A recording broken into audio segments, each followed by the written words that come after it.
priority for me and many of my colleagues on this committee.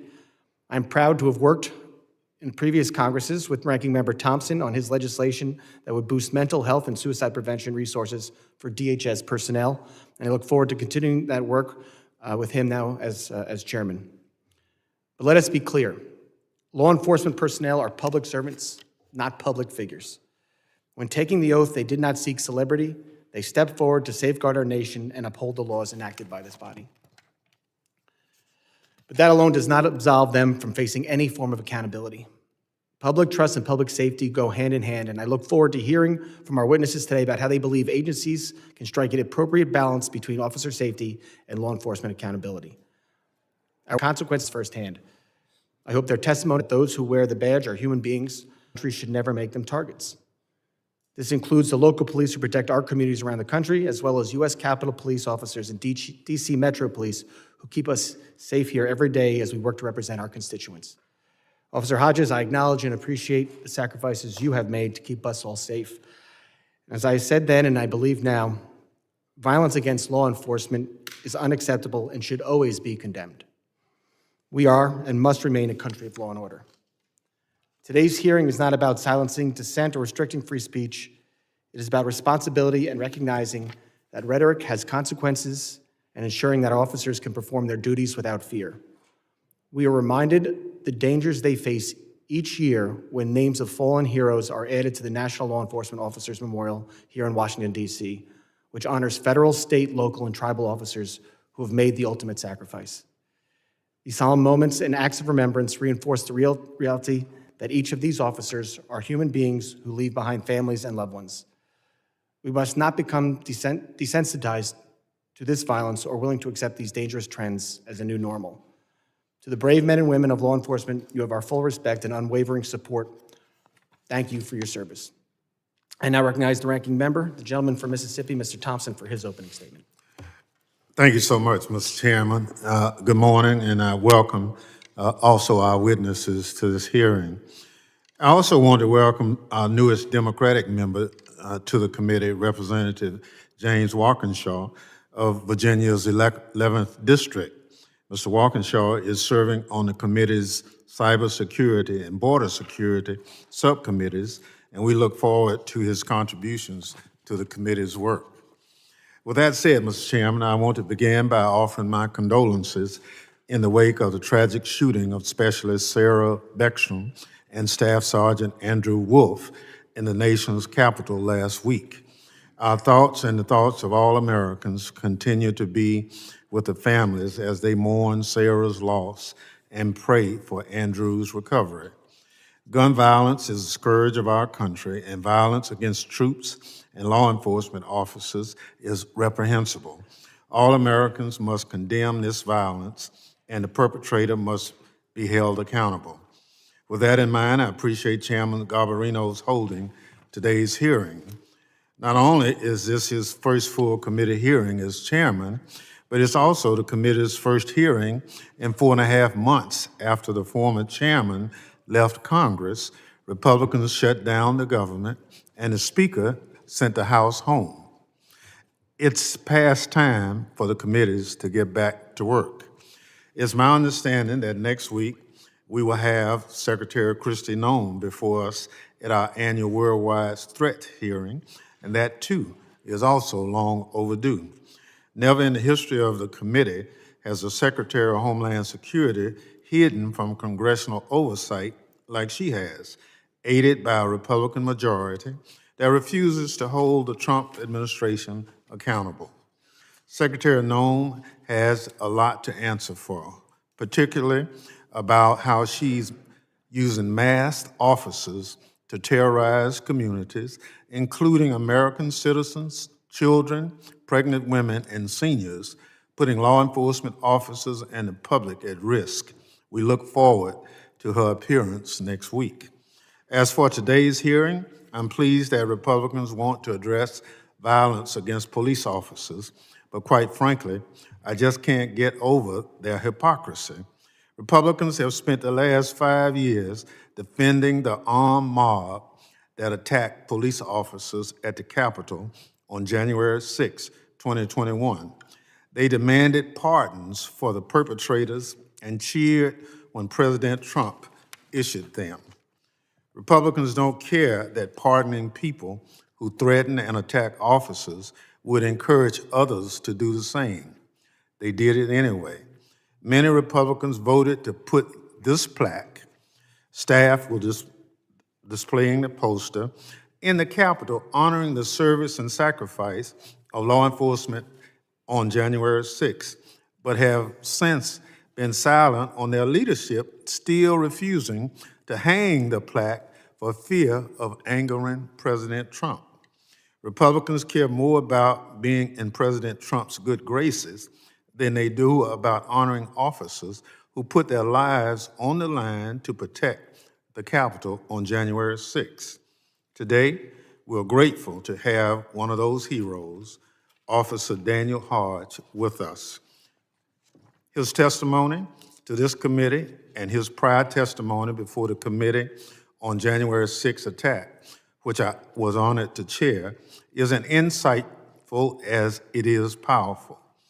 Officer Hodges responded to the Capitol on January 6th, where he and his fellow officers were beaten, tased, and crushed by an armed mob that wanted to block the peaceful transfer of presidential power. I asked the clerk to play a video showing just a few moments of Officer Hodges and his fellow officers under attack at the Capitol on January 6th. Please be advised that the video contains strong language.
Officer Hodges, no matter how many times you've seen it, I cannot imagine how difficult it is for you to watch that footage of yourself in the tunnel.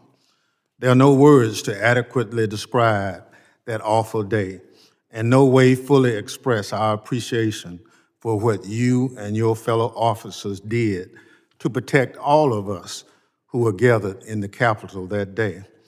I know the threats of violence against you and other officers did not end on January 6th, but continue to this day. I thank you for being here and commend your bravery in continuing to speak out. Unfortunately, when it comes to condemning threats and violence from the far right, the silence from our colleagues on the other side is deafening. Until Republicans are willing to acknowledge the problem on their side of the political spectrum and do something about it, their statements about protecting police officers are hypocritical. And unless they are willing to call out how the Trump administration's illegal enforcement tactics are endangering law enforcement and the public right now, their statements about protecting police officers are meaningless. I urge Republicans to join us in condemning attacks against police, regardless of ideological motivation, and begin holding the Trump administration accountable for its actions. I thank the witnesses again for joining us today. I yield back, Mr. Chairman. Gentleman yields back. Other members of the committee are reminded that opening statements may be submitted for the record. I'm pleased to have a highly distinguished panel of witnesses before us today. I ask that our witnesses please rise and raise their right hand. Do you solemnly swear that the testimony you'll give before the Committee on Homeland Security of the United States House of Representatives will be the truth, the whole truth, and nothing but the truth, so help you God? Let the record reflect that the witnesses have answered in the affirmative. Thank you all, and please be seated. I would now like to formally introduce our witnesses. Michael Hughes is the Executive Director of the Federal Law Enforcement Officers Association, where he leads strategic initiatives and oversees the organization's operations in support of its more than 33,000 members. Based in Washington, D.C., he joined the Federal Law Enforcement Officers Association in March of 2025, following a distinguished 34-year career in law enforcement. Jonathan Thompson is the Executive Director and CEO of the National Sheriff's Association, the nation's preeminent nonprofit entity representing the interests of 3,080 sheriffs in the United States and their deputies. Previously, he was a principal with Referral Communications, helping organizations plan and implement their communication strategies on a wide variety of public affairs, public relations, and government outreach endeavors. Patrick Yoes is the National President for the Fraternal Order of Police. Over his career, Patrick has served on commissions and charitable and community service boards. He's a strong law enforcement advocate, holding leadership positions on his state, local, and national FOP boards. Nearly 36 years as an active law enforcement officer, Patrick retired in 2020 from the St. Charles Sheriff's Office, the sole law enforcement agency for the St. Charles Parish, Louisiana, a suburb 18 miles west of New Orleans. Daniel Hodges is an officer of the Metropolitan Police Department of the District of Columbia, where he served since 2014. Before joining MPD, he served in the Virginia National Guard. Within MPD, he is assigned to patrol duties and is a member of the department's Civil Disturbance Unit 42, which handles large demonstrations, crowd control, and emergency riot response. I thank all the witnesses for being here today. I now recognize Mr. Hughes for 5 minutes to summarize his opening statement. Mr. Chairman, Ranking Member Thompson, and members of the committee, thank you for the opportunity to appear before you on behalf of the Federal Law Enforcement Officers Association, representing more than 33,000 federal criminal investigators, police officers, and law enforcement professionals nationwide. I spent more than 34 years in federal law enforcement as an investigator, supervisor, senior executive, and political appointee. I led the U.S. Marshal's Office here in Washington, D.C., and concluded my government service as Director of Interpol Washington, coordinating our nation's global law enforcement efforts with Interpol and international partners. Today, I'm honored to serve as FLEO's Executive Director, advocating for the men and women who protect our country every day. Throughout my career, one thing has remained constant. Federal officers remain unwavering in their oath to the Constitution and their duty to enforce the laws Congress enacts, regardless of the political environment. What has changed is the environment in which they serve. It has grown increasingly hostile, with rising violence, threats, and online harassment directed at officers and increasingly at their families. Risk has always been part of federal law enforcement, and the National Law Enforcement Officers Memorial stands as a solemn reminder of the ultimate sacrifices officers make when carrying out a sworn duty to protect and serve others. But what we are seeing today is unprecedented in scope and intensity. The heightened polarization surrounding federal law enforcement's role in immigration enforcement and efforts to reduce violent crime in major cities has placed officers in greater jeopardy than at any point in my career. In 2024, the FBI reported more than 85,000 assaults on law enforcement, the highest number in a decade. Ambush attacks continue to climb. ICE officers alone have seen assaults increase more than 1,100% this year. These are staggering numbers that reflect the very real dangers officers face simply for carrying out the laws that Congress has enacted. The tragic ambush attack last week, only blocks from the White House, that killed West Virginia National Guard Specialist Sarah Beckstrom and critically injured Staff Sergeant Andrew Wolf makes this painfully clear. They had been sworn in less than 24 hours earlier in support of joint efforts to reduce violent crime. We mourn Specialist Beckstrom and pray for Sergeant Wolf's recovery. And the danger isn't limited to violence in the field. Doxing, digital harassment, and threats aimed at family members have become disturbingly common. In one instance, individuals followed an ICE agent home, live streamed it, and posted his address online. These are not hypothetical threats. They have real, lasting consequences. Constructive criticism of law enforcement is healthy, and accountability is essential. But what we are seeing today from some public figures, segments of the media, and even some elected officials is not accountability, it is vilification. When officers are depicted as political actors or adversaries rather than public servants, that rhetoric fuels hostility and makes already difficult jobs even more dangerous. Federal officers are your neighbors. They are parents, veterans, volunteers in their communities, and even family members. Reducing them to political caricatures is inaccurate, corrosive, and dangerous. We believe strongly in accountability, but accountability must be paired with protection. Officers who fear for their safety or the safety of their families cannot perform at their best. And at a time when nearly a third of our federal law enforcement workforce is eligible for retirement, and recruitment and retention is already a challenge, this rising threat environment poses a serious national security concern. Congress has tools to address this, and my written statement outlines several long-standing but urgently needed measures. Taken together, they would send a strong message that Congress stands with those who uphold the law. Federal officers enforce the laws you enact. They protect our borders, communities, and national security out of a deep sense of duty. The rise in targeted violence and corrosive rhetoric threatens their safety and erodes public trust. We cannot allow this trend to continue. Protecting those who protect us is not a partisan issue, it is a national responsibility. Thank you. I look forward to your questions. Thank you, Mr. Hughes. I now recognize Mr. Thompson for 5 minutes to summarize his opening statement. Thank you, Mr. Chairman. It's an honor and it's deeply humbling to be invited to speak with you today. Ranking Member Thompson, as always, it's an honor to be with you as well. And I welcome the newest member of the committee. You have your hands full. You have your hands full. Mr. Chairman, as you know, the end of this year marks the end of my 11th year with the National Sheriff's Association. And over the period of that time, I've had the blessing to represent the nation's 3,081 sheriffs. So I'm going to deviate from my summary, and I'm going to speak to you from the heart for just a few minutes. I hope you'll bear with me. And like my colleague on the right, I would endorse 99.9% of what he just said. And it's in my written statement as well, and those things need to be addressed by this committee and by every single member on this committee, Republican and Democrat, because the public is in danger as we speak. The rhetoric coming from the top, calling officers Nazis and Gestapo, it better stop right now. You are inflaming dangerous circumstances.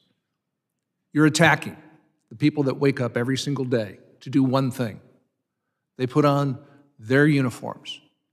They put on their star, and they are paid to do a job that is to enforce the laws of this country, the laws that have been passed by those that have been elected by the people of this country. Those are the laws that we in this nation built over decades and centuries to respect the civility of our behavior. They're doing so because of one reason. They're not doing it, and I'll tell you why. They're not doing it for the money, as these three gentlemen can attest to. They're not doing it for the glory, as these three gentlemen and others will attest to. They're doing it for one reason: for public service, for public safety. In my 11 years, I've had the distasteful job to sign more than 2,300 condolence letters to officers, to deputies, to the agencies that they represent. These are humans. These are family members. These are people that deserve our standing ovation every single day. They are no different than our military, except in one way. Every day they see the worst of society. The worst. And they have to wake up and do it again tomorrow. They deserve not just a pat on the back, they deserve your respect, every one of yours respect. Republicans and Democrats, They deserve your thank you. They deserve the right to be treated with civility. And when you, in this body, choose not to do so, you disrespect them, you disrespect yourself, you disrespect the citizens in your district, the people that elected you. It's appalling. And I implore you, all of you, to throw down those barriers of partisanship and recognize that our nation has threats. The threat matrix that you'll hear from the Secretary, God bless her, next week, have now been added to by one. The rhetoric of our leaders calling out and stating things, as I said, as Nazis and Gestapo tactics. Ladies and gentlemen, you have nothing to do but read history. There is no Nazis acting in the law enforcement community of this country, and we are certainly not living in 1939 Germany. And when I hear it, I cry.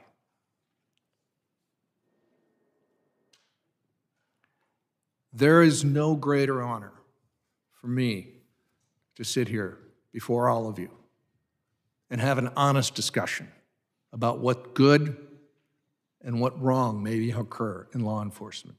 They are not perfect. And when there's a problem, they need to be held accountable.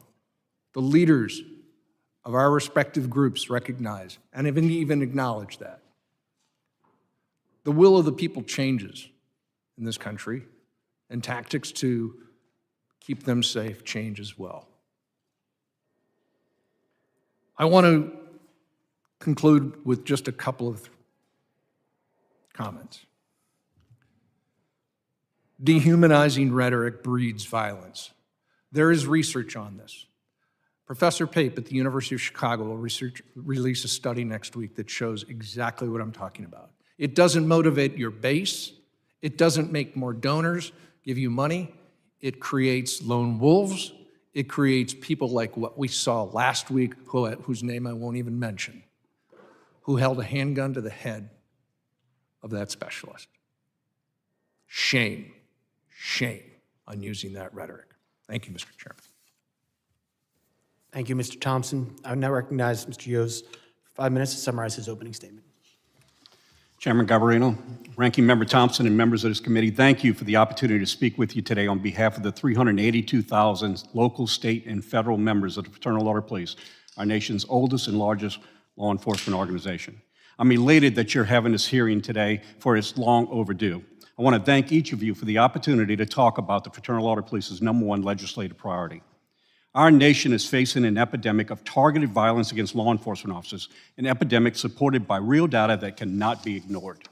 The Fraternal Order of Police collects, verifies, and publishes the most comprehensive data in the nation on officers shot and killed, and officers ambushed because no one else was doing it. No federal agency or national database was tracking these incidents with a sense of urgency that this crisis demands. We built this system from the ground up, methodically, transparent, and accurate.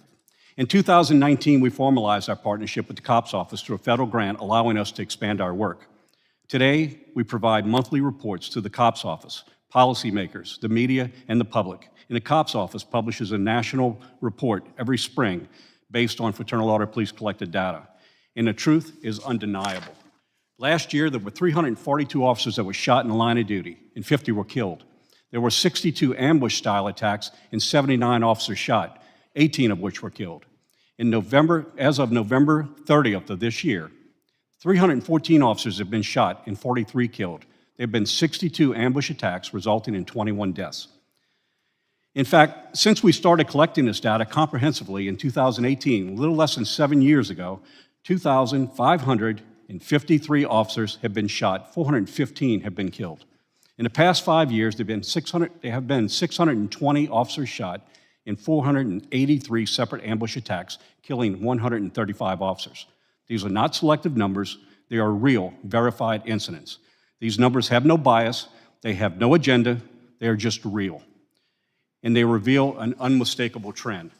That is, that we have an epidemic. And like all epidemics, it has causes.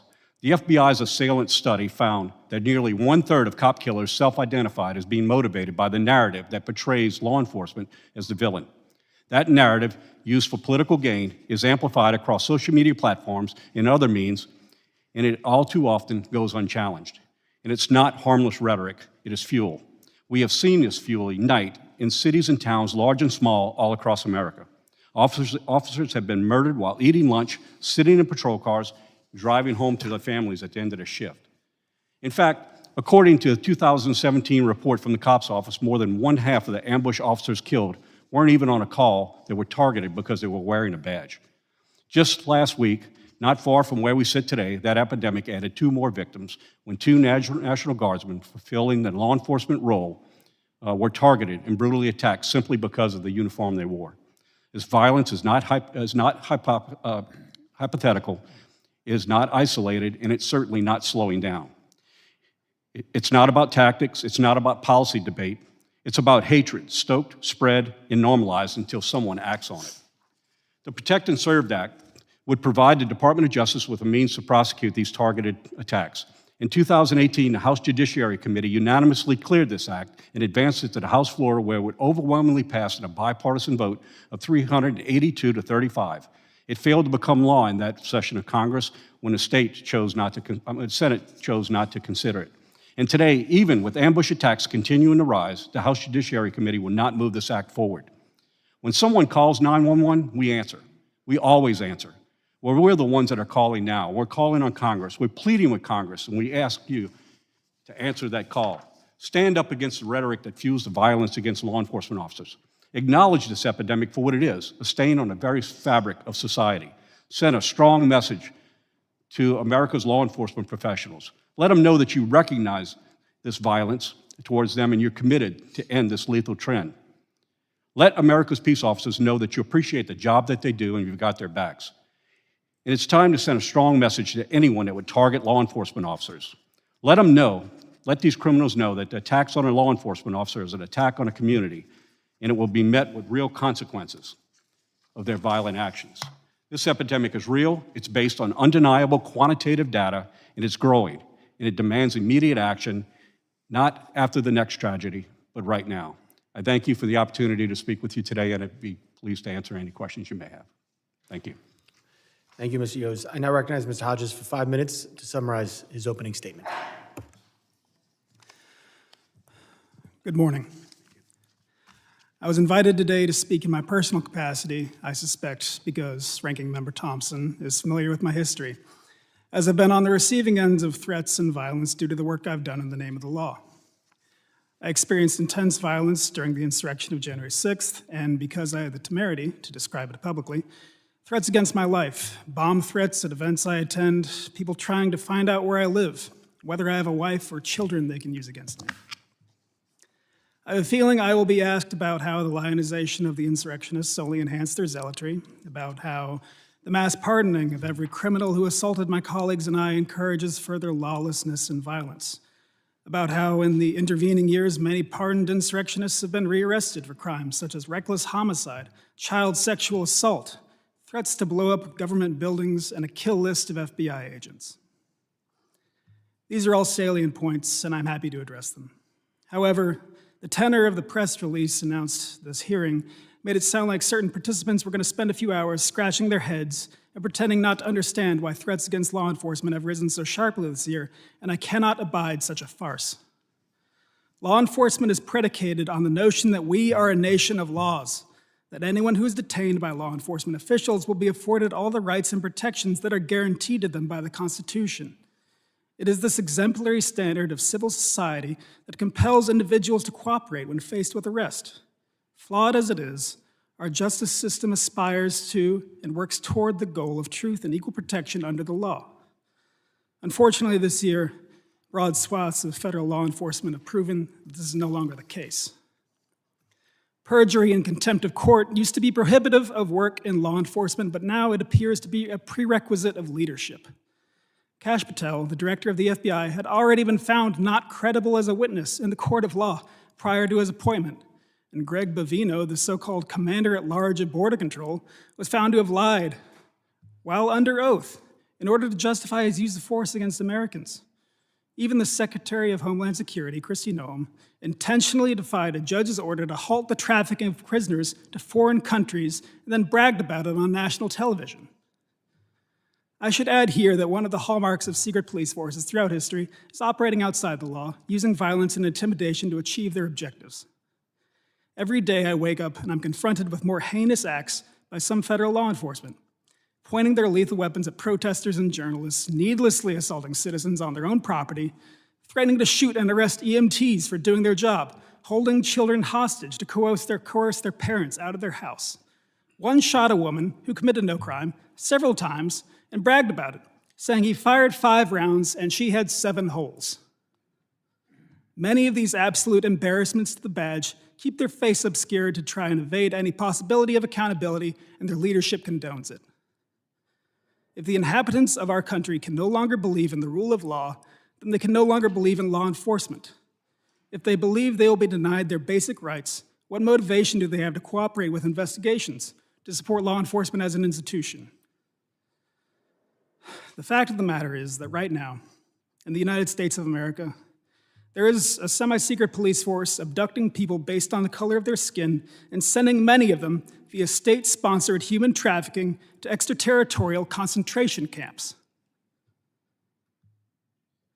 There are still plenty of good officers. I work with them, federal and local. But before we go around the room clutching our pearls, wondering how people could possibly compare law enforcement in this country to the Gestapo, maybe we should take a moment and ask ourselves if there isn't some recent behavior on the government's part that could encourage such a juxtaposition. Thank you.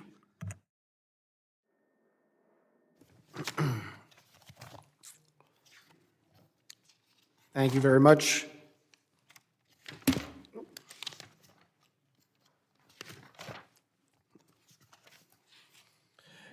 Members will be recognized by order of seniority for their 5 minutes of questions. An additional round of questioning may be called after all members have been recognized. I now recognize myself for 5 minutes for opening questions. Mr. Yoes, well, recent heinous acts have brought increased attention to the rise in threats against law enforcement. I'm well aware that this is a danger agents and officers have faced for a long time. In your testimony, you mentioned how your organization has looked at recent attacks as a persistent, growing issue over the last 2 decades. Can you elaborate on the historical patterns of attacks against law enforcement your organization has been monitoring? So we started collecting this data because we recognized a trend in this country. And surprisingly, while we track a lot of data in this country, we were not tracking the amount of law enforcement officers or violence towards law enforcement officers. All we knew was certain aspects of that. So we started tracking this data because we knew it was going to show us a pattern. And I want to be clear, you know, I know there's a lot of a political charged discussion here, and I expected that, but I'm going to ask you to just recognize, I'm telling you that 2,553 officers have been shot in the last 7 years. That spans 2 administrations. So if we want to try and focus on the fact that politics is doing this, I think we're missing the point, and we're doing a disservice to the people who suit up and show up every single day in communities across this country and do their job. What we're seeing is a number of factors, and that is the dehumanization of law enforcement officers. And this goes over, like I said, 7 years. As a matter of fact, I would argue that if you look at the past 4 years, the numbers were actually higher than a high spike.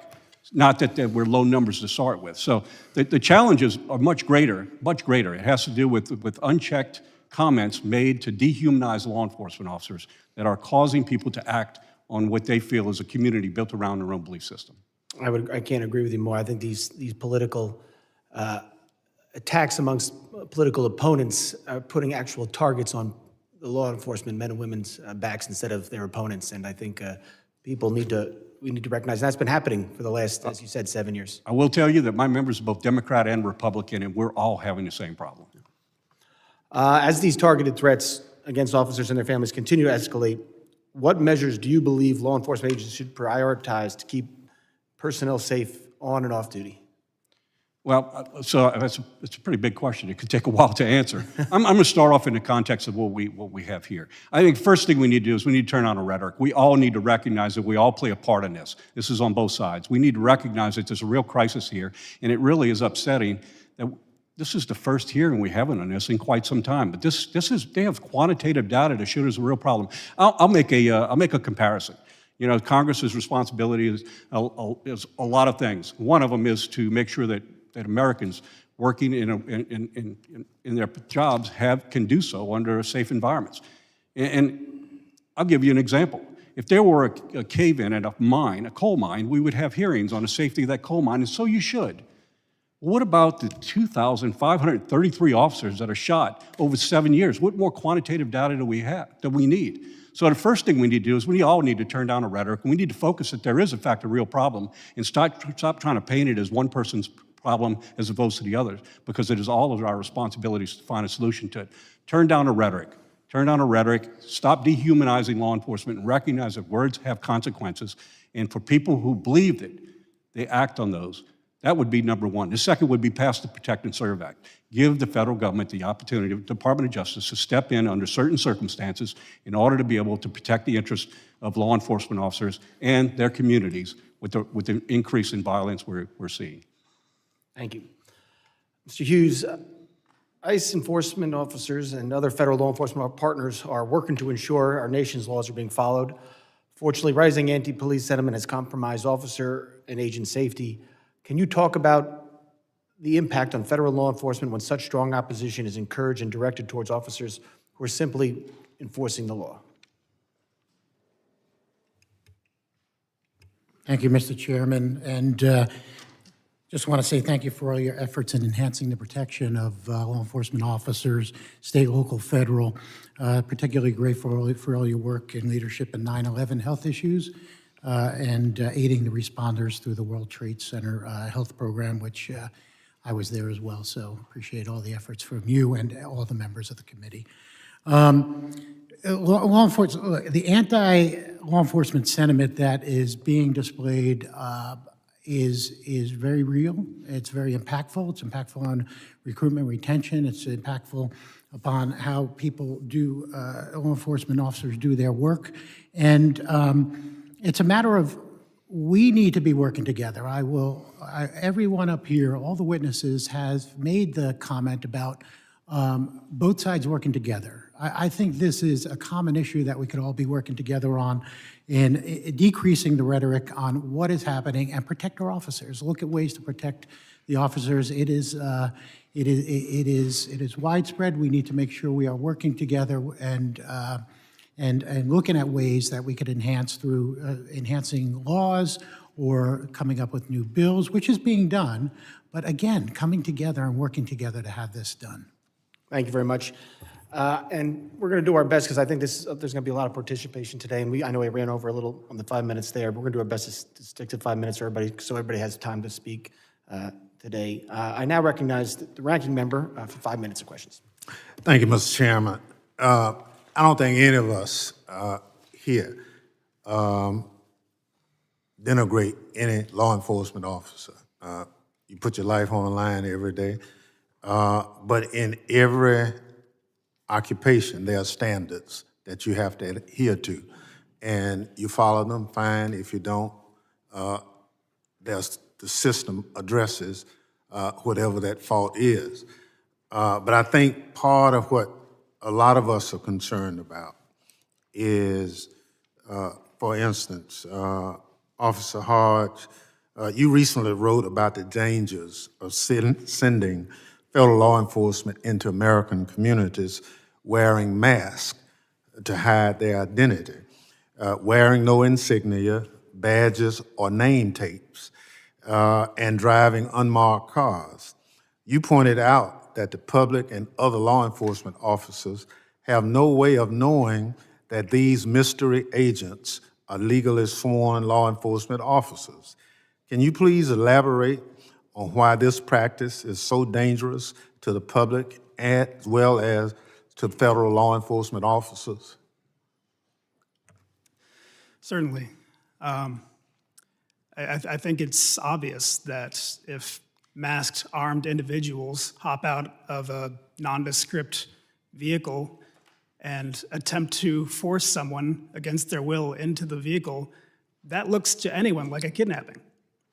And as a law enforcement who sees that, I would treat it as a kidnapping until they were able to prove that they had the lawful authority to conduct that detention. It doesn't take much imagination to see how that could get very bad very quickly. And aside from that, it just erodes, or more than erodes, it destroys trust in between the community and law enforcement, which is paramount. We need the community on our side in order to successfully conduct our mission, in order to make headway in so many investigations, because we're not everywhere. We rely on the community to help us, and they rely on us to protect them. So these terrible, terrible practices of incognito officers just doing whatever they feel like. When the president went on the television and said, police officers can do whatever they want now. It's that kind of rhetoric that really just destroys what the institution of law enforcement is supposed to stand for. So yeah, we need to do something different about this. Well, thank you. A lot of us were in the Capitol on January 6th, and we saw firsthand what happened. Most of us did not fathom the United States Capitol being overrun by anybody. On that day, over 140 federal law enforcement officers were hurt. Unfortunately, several succumbed to some of their injuries later. Tell me your opinion that people who either pled guilty on assaulting law enforcement officers or were found guilty, how do you as a sworn law enforcement officer feel when those individuals get pardoned? Pardoning people who attempted to stop the transfer of power, who assaulted my colleagues and I, it just emboldens them to feel that they can do it again, to feel that they can attack the police again, to feel that they can act as the president's personal militia. And that's not just conjecture, that's something that actually one of them tried to do. One of them was trying to restart the Oath Keepers and said that we can serve as the president's militia. So there were no lessons learned from so many of them. They're ready to conduct violence again, political violence, violence against police. And I just don't want to see that happen ever again. Thank you. I yield back. Gentleman yields back. I now represent the gentleman from Mississippi, Mr. Guest, for 5 minutes of questions. Thank you, Mr. Chairman. To our witnesses, thank you for being here today. Thank you for your service to your communities. Before I begin, I would like to issue my condolences to the family of Sarah Beckstrom, who passed away just over a week ago as she was patrolling the grounds outside of the White House in what can be described as nothing more than a premeditated attack from the gunman in that case. And also, I want the family of Andrew Wolf to know that our prayers are with him as he tries to recover from the gunshot wound that he suffered. I think that highlights the reason that we're here today. The attack that we saw after this hearing had been announced, but before these witnesses were convened today, of the animosity that we see toward law enforcement. And look, we can point to other incidents. It's not just the attack that we saw in Washington, D.C. Just looking back over the 6 months, we saw on July 4th the attack at the Prairie View ICE detention facility, in which we had an officer who was killed, an officer who was struck in the neck, and we had 9 individuals who have been indicted for their attack on that facility. We know that less than a week later, there was an attack on a U.S. Border Patrol facility in McAllen, Texas. We know that on September 24th, there was an attack at a Dallas facility, an ICE detention center, in which we had 3 detainees who were shot, 2 of which died. And so we have a track record, we have a history of looking and seeing that what we are talking about is extremely important. We have individual acts that can back up the reason for this hearing. Now, Mr. Hughes, Mr. Thompson, and Mr. Yoes, each of you in your opening statement and your written statement, you talk about the rhetoric that is being used. I will summarize very quickly, just take out bits and pieces of your testimony. Mr. Hughes, you say that the rise in targeted violence and the corrosive rhetoric directed at public servants have created an atmosphere that jeopardize officer safety and erode public trust. Mr. Thompson, you say violence against law enforcement is rising sharply in record high assaults and officer shooting. This trend is fueled by growing anti-law enforcement rhetoric. Mr. Yoes, you say the same thing. You talk about violent and hateful rhetoric, if left unchallenged, leads to physical violence, and that we have seen it happen on a widespread basis in the profession of law enforcement. And so I want to, for just a second, I want to talk about some of those statements. We can talk about those in abstract, but I want to talk about those and some of the statements that I found in doing a very brief research on this topic. Governor Pritzker claimed the country is becoming Nazi Germany because ICE is grabbing people off the street and disappearing them. Representative Crockett compared ICE to slave patrols. Representative Garcia referred to ICE as thugs. Representative Ramirez attacked ICE as a terror force and later referred to ICE as a terrorist organization. Representative Jayapal called ICE agents deranged and said it is inspiring to obstruct immigration enforcement. Governor Walz smeared ICE agents as modern-day Gestapo.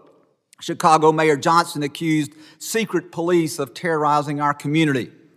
Representative Lynch referred to ICE agents as the Gestapo and nondescript thugs. And Representative Frost compared ICE operations to some of the worst horrors and crimes against humanity in history. And so to you, Mr. Hughes, Mr. Thompson, and Mr. Yost, are these the statements that you are referring to? And do these statements, in fact, place law enforcement officers' lives in jeopardy? Do you believe that they place lives in jeopardy? Mr. Hughes? Just yes or no. My time is short. Mr. Chairman, all statements that are anti-rhetoric against police officers place officers in safety. Mr. Thompson? They are. And Mr. Yost? Absolutely, these and more, and I will say that you don't get to throw fuel on a fire and curse the very flames that you create. Thank you. And then, Mr. Hodges, I also read your statement, and there's a statement that you made, the next to last paragraph of your statement. It says, the fact of the matter is that right now in the United States of America, there is a secret police force abducting people on the color of their skin and sending many of them via state-sponsored human trafficking to extraterritorial concentration camps. Mr. Hodges, I will tell you that that is a statement that I find extremely troubling and that I could not disagree with more. And with that, Mr. Speaker, I'm out of time and I yield back. Gentleman yields back. Now recognize the gentleman from California, Mr. Correa, for 5 minutes of questions. Thank you, Mr. Chairman, and welcome to the job. Gentlemen, you have a tough job. My brother just retired from LAPD after 30 years of serving that community. Mr. Hodges, you were there January 6th. So was I. To this day, I will not forget what happened that day. I can't imagine what you think about on a given day. Watching you on that video, knowing what we went through, stuck in that gallery, but you had the physical assault on you.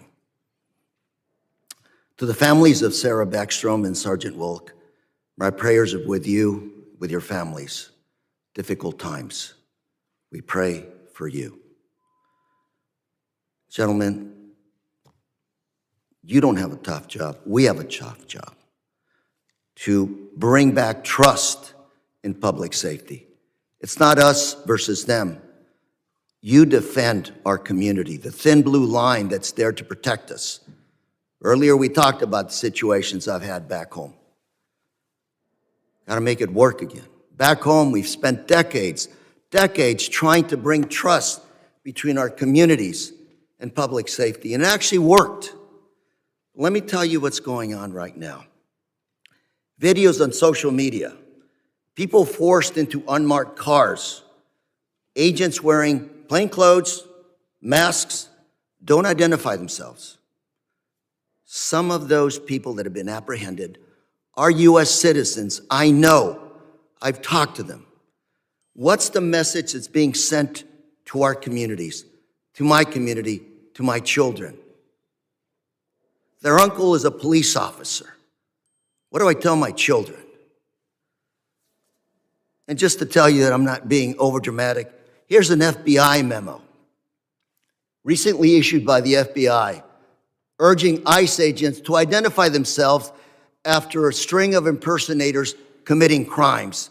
This memo cites 5 cases where criminals impersonating masked agents, kidnapping, robbing, sexual assaults. This is not the way you instill trust in our society. Back home in Santa Ana recently, masked ICE agent, plain clothes, pointed a gun at a woman that he claimed was following and recording him. Local Santa Ana PD officer responded to the call. You can imagine what almost happened. A tragic situation. Armed police officer, armed ICE agent. That close to a gunfight. I don't know how this situation is helping us instill trust between our communities and police officers. I don't have a lot of time, so I'm going to turn to resources.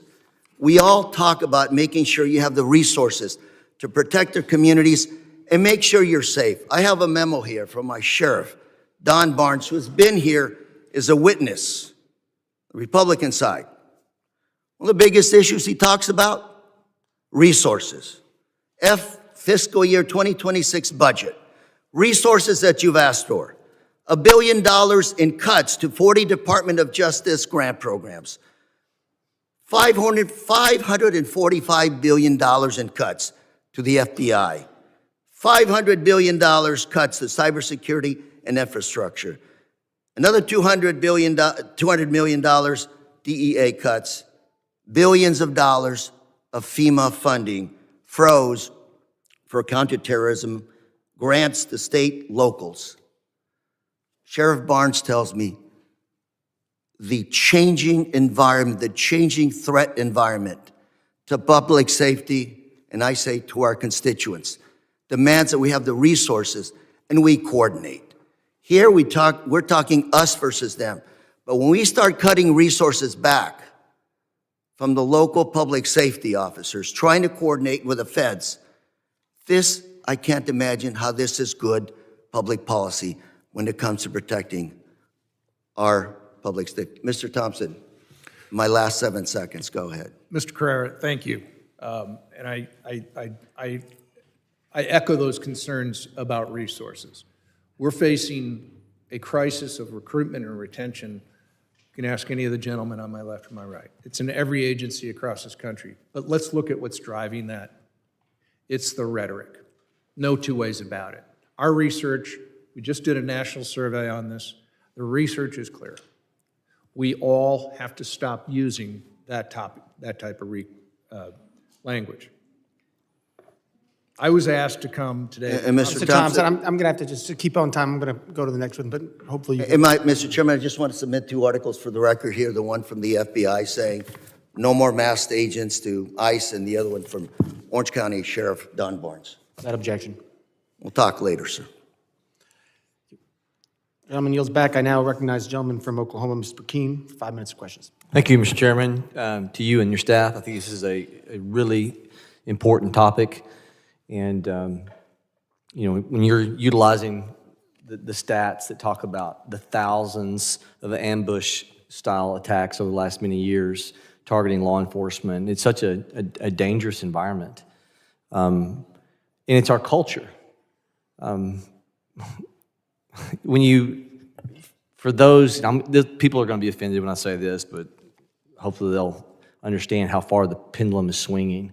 There was a time, not so long ago, where if you had a child that got paddled in high school because they were disruptive, had disruptive behavior, disrespectful to an authority, the father would say to that person when they got home, I'm giving you some more in terms of paddling. If the coach gave you a little, then you're going to get a paddling when you get home. And they didn't take the child's defense because they were teaching the young adult the respect of authority. We have a culture now that coddles young adults. That's why teachers are struggling, because you can't teach and educate when you're having to deal with behavior in the classroom.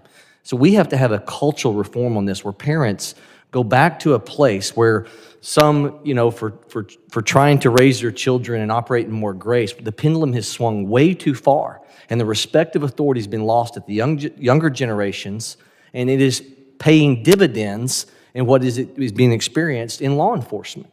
So we've got a cultural problem. And you're talking about the online threats. And I want to hear more, if anyone wants to talk about, how do we balance the online threats for those who would learn how to target a law enforcement officer, trying to intimidate. This is how we move to third world country status. When you no longer have the rule of law, you will have poverty. And that is where we're headed as a country. We are headed towards an impoverished state. I love the statement from a few years ago. Hard times produce strong men produce good times produce weak men, and weak men produce hard times. Apply it to women as well, right? Is when you go through a struggle, it builds character in you. And we're about to go through a struggle in this country because we're not producing good character traits, from the young adults all the way up to the way that plays out 20 and 30 years from now. What do we do in balancing the First Amendment for those that are doxing, sending out personal information, not only for the law enforcement officers, but are also doing this for their children, trying to intimidate and move us to third world country status? Where is the balance? How do we get a hold of that? And I'll just open that up to anybody who wants to talk about. Where do we find constitutionally sound ways to address that? Because you're saying the stats and the data say the encouragement online is why these thousands of assault attempts, officers sitting in vehicles, is occurring. So I'll open it up to anybody. I'll go very briefly. I think Madison's turning in his grave. I think there's an awful lot of twisting of the First Amendment and what free speech means. I think we all need to take a big giant step backwards and reevaluate how that applies. Specifically, the internet has so much value, but it's a dangerous place. It's, we have to recognize that perhaps these are media companies. I know that's probably sacrilege among some on the right, but they have an obligation, and a lot of it is coming straight from social media. Pure and simple. I'll add to just an extension of that is when you look at, we all know the difference between right and wrong. We were raised on it. We know the rule of law. We know what we're supposed to do. We know what's acceptable, what's not. I think the problem we see, and social media has played a big part of that, is it's given excuses of why you cannot follow the rule of law. We have blurred the lines of what's the difference between right and wrong, and we validated the ability to be able to believe your belief system and feel that your actions are appropriate. So you're right, in lies our challenge. There has to be some accountability somewhere along the way, because what we're doing is damage, and when we're not checking this, we're adding fuel to this fire, and there's no question we're seeing the results of it. Mr. Hughes? Thank you, Congressman. I would also add, working in the international environment, you can see how other countries do this. When you go too far one way or the other, you see consequences, good or bad, of privacy and speech rights. But what we need to be doing is looking at the social media issues. I think that's a huge part of what's going on, and looking at what laws need to be passed, what the right balance is. And that's what this body can and should be working on as well to help in that arena. Last question, Mr. Chairman, I'll make quickly. If there is legislation that you're aware of that's floating around out there, please let some of us know that does the balance, because I didn't see that in any of the testimony this morning. Without a yield. Gentleman yields back. I now recognize the gentleman from Rhode Island, Mr. Magaziner, for 5 minutes of questions. Thank you, Mr. Chairman. We need to support law enforcement officers who put themselves in harm's way every day to serve their communities and to keep people safe. and any acts of violence against law enforcement cannot be tolerated. I want to tell you all the story of one police officer from suburban America who is a victim of violence and injustice. This is Officer Radu Bojovic, and he served his community of Hanover Park, Illinois, as a police officer. Like many police officers across the country, he is a legal immigrant. Yet, despite being a legal immigrant, Officer Bojovic was arrested and detained by ICE as part of the Trump administration's Operation Midway Blitz and locked up for 2 weeks before being released. He was legally authorized to work in the United States. He had a work permit from DHS. He had passed FBI and Illinois State Police criminal background checks when he was hired by the department. Now listen, we all know it is dangerous for police officers out on the street every day. Do you have any idea how dangerous it is to be a police officer in prison, especially an innocent officer who has done nothing wrong and committed no crime?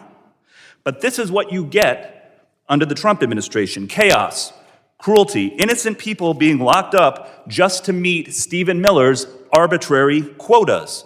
And this is not an isolated case. Under the Trump administration, ICE has locked up police officers in Arizona and Maine and countless other innocent, hardworking people who have committed no crimes. This is Sejun Park from Hawaii, an Army veteran who has lived in the country legally for 50 years. He was deployed to Panama in 1989 and shot in the back. He took a bullet for our country. But the Trump administration just deported him to a country he hasn't lived in since he was 7, just because, like many veterans, he previously had struggles with substance abuse that led to some minor drug arrests. He deserves to be honored for his service, not deported. Donna Hughes Brown, a grandmother from Missouri who has lived in the U.S. legally for 48 years, has been in prison since July. She is still there, imprisoned by the Trump administration. She faces deportation. The only crime she committed? Writing 2 bad checks totaling less than $80 10 years ago. Her husband is a combat veteran. They deported a 4-year-old U.S. citizen boy with late-stage cancer, a U.S. citizen who has the right, like all U.S. citizens, to have due process. And his mother did not consent to have him deported, but his rights were ignored by the Trump administration. Listen to me. None of these people were in the country illegally. None of them committed any serious crimes. By the administration's own data, 70% of the people they have detained have no criminal convictions. The Trump administration should be going after violent criminals, not veterans, not kids with cancer, and not police officers like Officer Bojovic. And while we are on the subject of condemning violence against law enforcement, I want to thank you, Officer Hodges, for your bravery in defending our Capitol against the extremists on January 6th. It is shameful that the Republican leadership of this House still refuses to hang this plaque honoring you and your federal officers for their sacrifice. So I say to my Republican colleagues in the room right now, if you really support law enforcement, talk to Speaker Johnson today. Text him right now. Tell him to hang the plaque. If Officer Hodges could find the courage to risk his life for all of you on January 6th, you can find the courage to stand up to your extreme base and show him and the other officers who served on January 6th the respect that they deserve. And with that, run the video.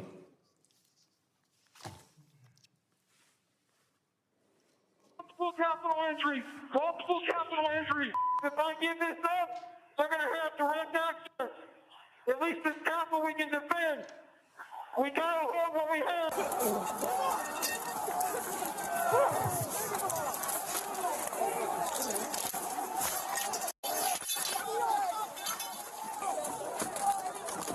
I need police support. We lost the line. We lost the line. LMPD, step back. LMPD, step back up to the upper deck.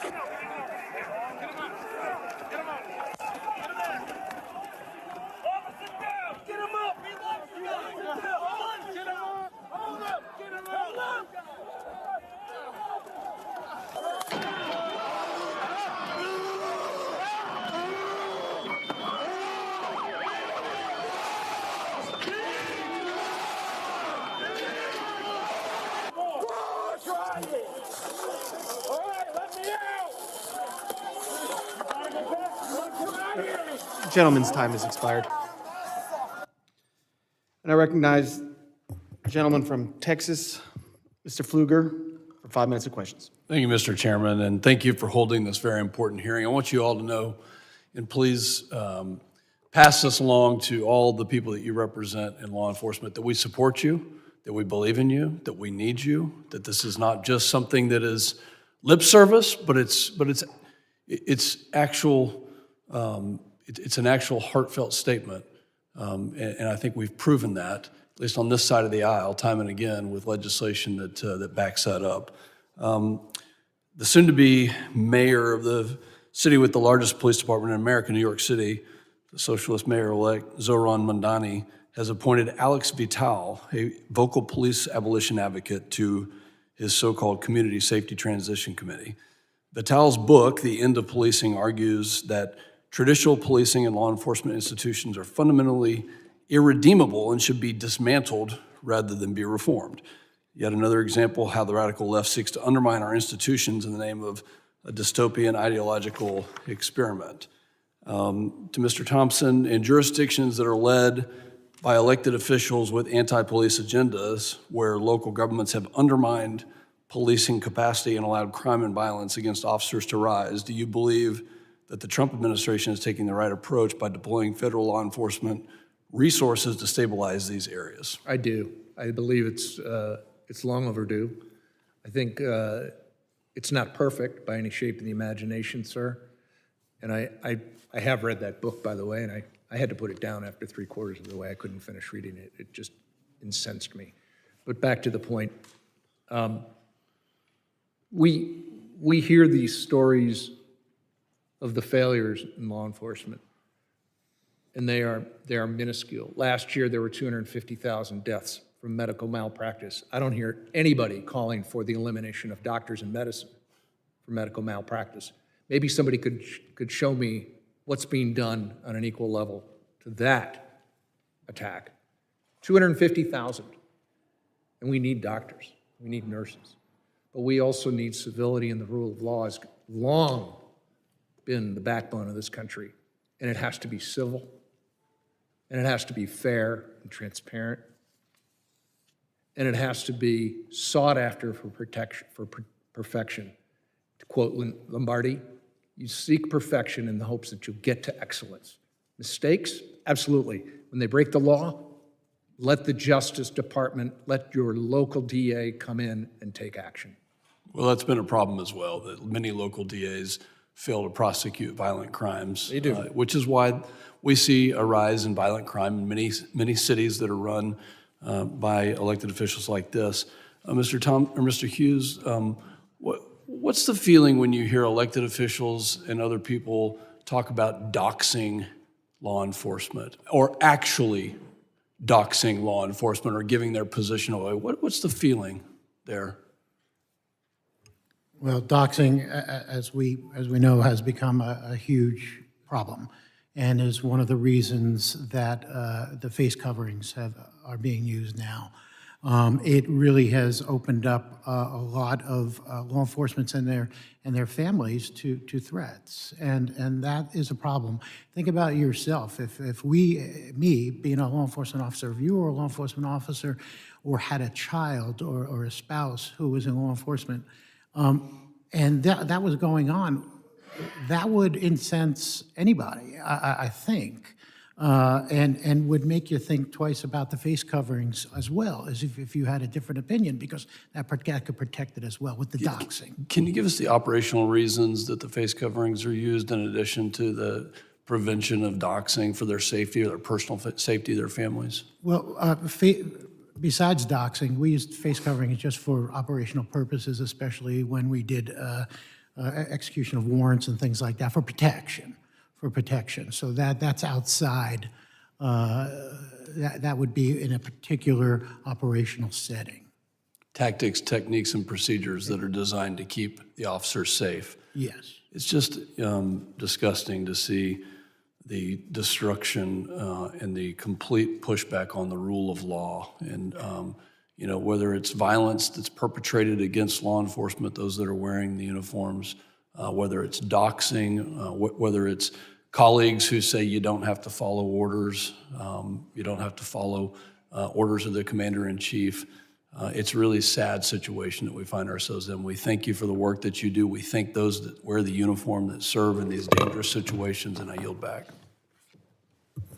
Gentleman yields back. I now recognize the gentleman from New York, Mr. Goldman, for 5 minutes of questions. Thank you, Mr. Chairman. Let's talk about the rule of law, and let's talk about what is actually going on in our country with civil immigration enforcement. I want to be very clear and upfront. I was a prosecutor for the Department of Justice for 10 years. I worked alongside law enforcement officers from every federal agency, including the Department of Homeland Security, some of the most patriotic and brave individuals who absolutely represented the very, very best of our country. And frankly, it is that experience that has made me so upset about what we are seeing on the streets of the United States. Mr. Thompson, in your opening statement, you said that these agents wake up, they put on their uniform, they put on their star, and they do their job with civility. The problem is that's not the case. They don't put on a uniform. They don't wear identification. And they go out with masks on to violently, in many cases, arrest unsuspecting immigrants, nonviolent, many of whom are actually here legally. So let's take a look of the other side of the perspective and roll a video, please. I'm sorry, were you asking me a question? No, let's roll a video.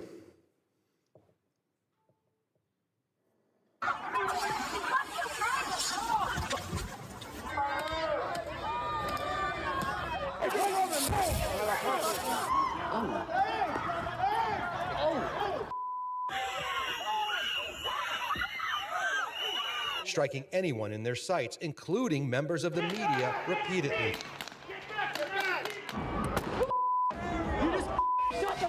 Damage to his brain from being slammed headfirst into the ground. What am I doing? Hey!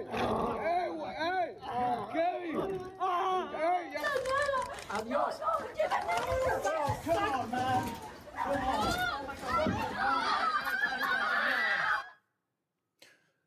Now, that last clip was from 26 Federal Plaza in Manhattan, in my district.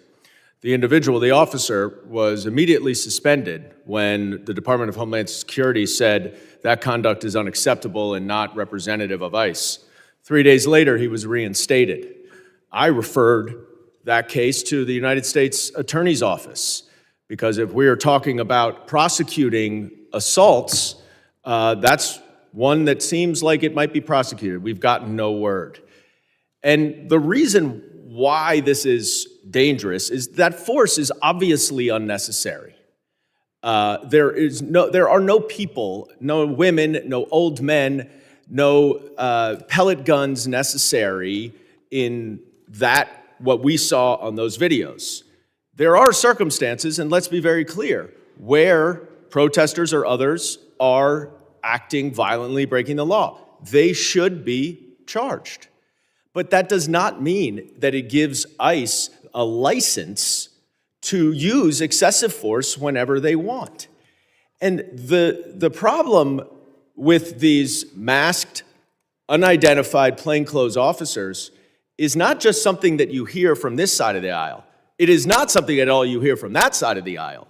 But it is something that you hear from the FBI itself and the director, Kash Patel, who wrote a letter to the Department of Homeland Security urging ICE officers to stop walking around with masks, in plain clothes, and unidentified, because numerous crimes are being committed by others, criminals, imitating ICE officers, including in my district, where a man approached a woman, said he was an immigration officer, and then directed her to a nearby stairwell where he punched her, tried to rape her, and stole her phone before she was able to get away. That is why I've introduced the No Secret Police Act, Our law enforcement agents should not be masked. And we hear about this number, 1,000% of threats now that have been raised. The data shows there's a 25% increase of charged assaults against law enforcement officers. That is too much. That is not okay. There's obviously a dramatic increase in operations, but we should not have in this country our law enforcement agents walking around in secret using excessive force like that. You all, I know, agree that. We don't need secret police in this country. All the criminal law enforcement agents wear masks, as you say, for operational Gentleman's reasons, time has expired. I now not to recognize the hide their gentleman face. from Arizona. And I thank you, and I yield back. Mr. Crane. Thank you, Mr. Chairman, for holding this hearing today on how anti-law enforcement rhetoric fuels violence against officers. I want to thank you also to the panel for showing up today. I also want to point out that Mr. Goldman was just, talking to Mr. Thompson about how these agents, get up every day and they're not putting on uniforms. And then he showed several videos, and I want to point out that 90% of the law enforcement officers in those videos were, in fact, wearing uniforms. Now I want to pivot to you, Mr. Hodges. In your opening testimony today, I want to read through some of the transcript that you provided the committee. You said, "I've been on the receiving end of threats and violence due to the work I've done in the name of the law." Did you say that in your opening testimony? Yes. You also said in paragraph 4, law enforcement is predicated on the notion that we are a nation of laws. Did you say that as well in your opening testimony? Yep. And then you say on the second page, "The fact of the matter is that right now in the United States of America, there is a secret police force abducting people based on the color of their skin." Did you say that as well? Yep. You really believe that? Yep. So you don't think that our law enforcement officers are going out and trying to arrest people who are here illegally that are also have been convicted of crimes? You don't think that that's what they're doing? I think they do that sometimes, sure. Yeah, that's what they're doing. And it's funny because you say in your testimony that I've been on the receiving end of threats and violence due to the work I've done in the name of the law, yet you're sitting here and you're saying that these law enforcement officers, you're fueling the same rhetoric, and now people are going to come after them for that. Do you agree with that, Mr. Thompson? 100%. Mr. Hughes? What about you, Mr. Yoes? Absolutely. And I appreciate your service.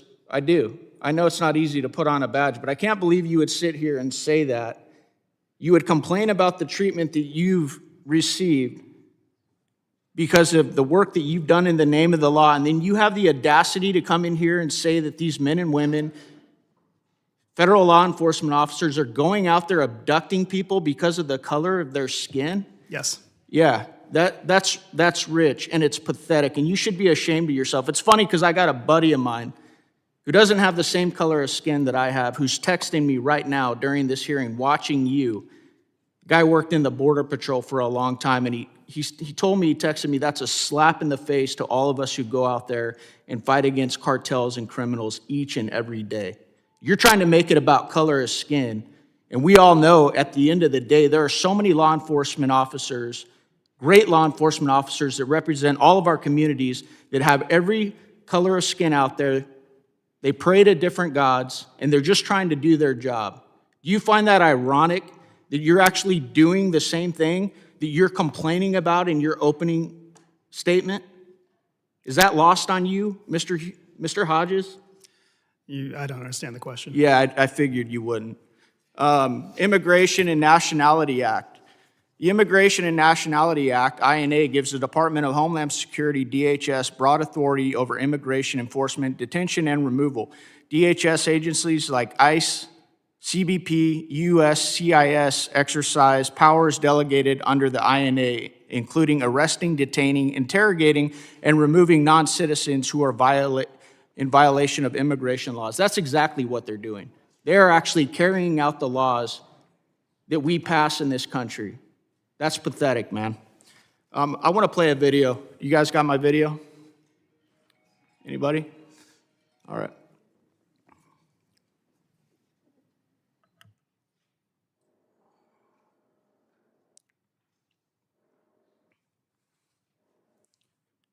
Now, obviously, we're sitting in here talking about rhetoric and how it fuels violence against officers. For you guys that represent so many officers around the country, what do you think it means to people that, are out there watching and listening, watching social media, watching the news, and they see a member of Congress who sits on this committee go out there and behave like that? Go ahead, Mr. Thompson.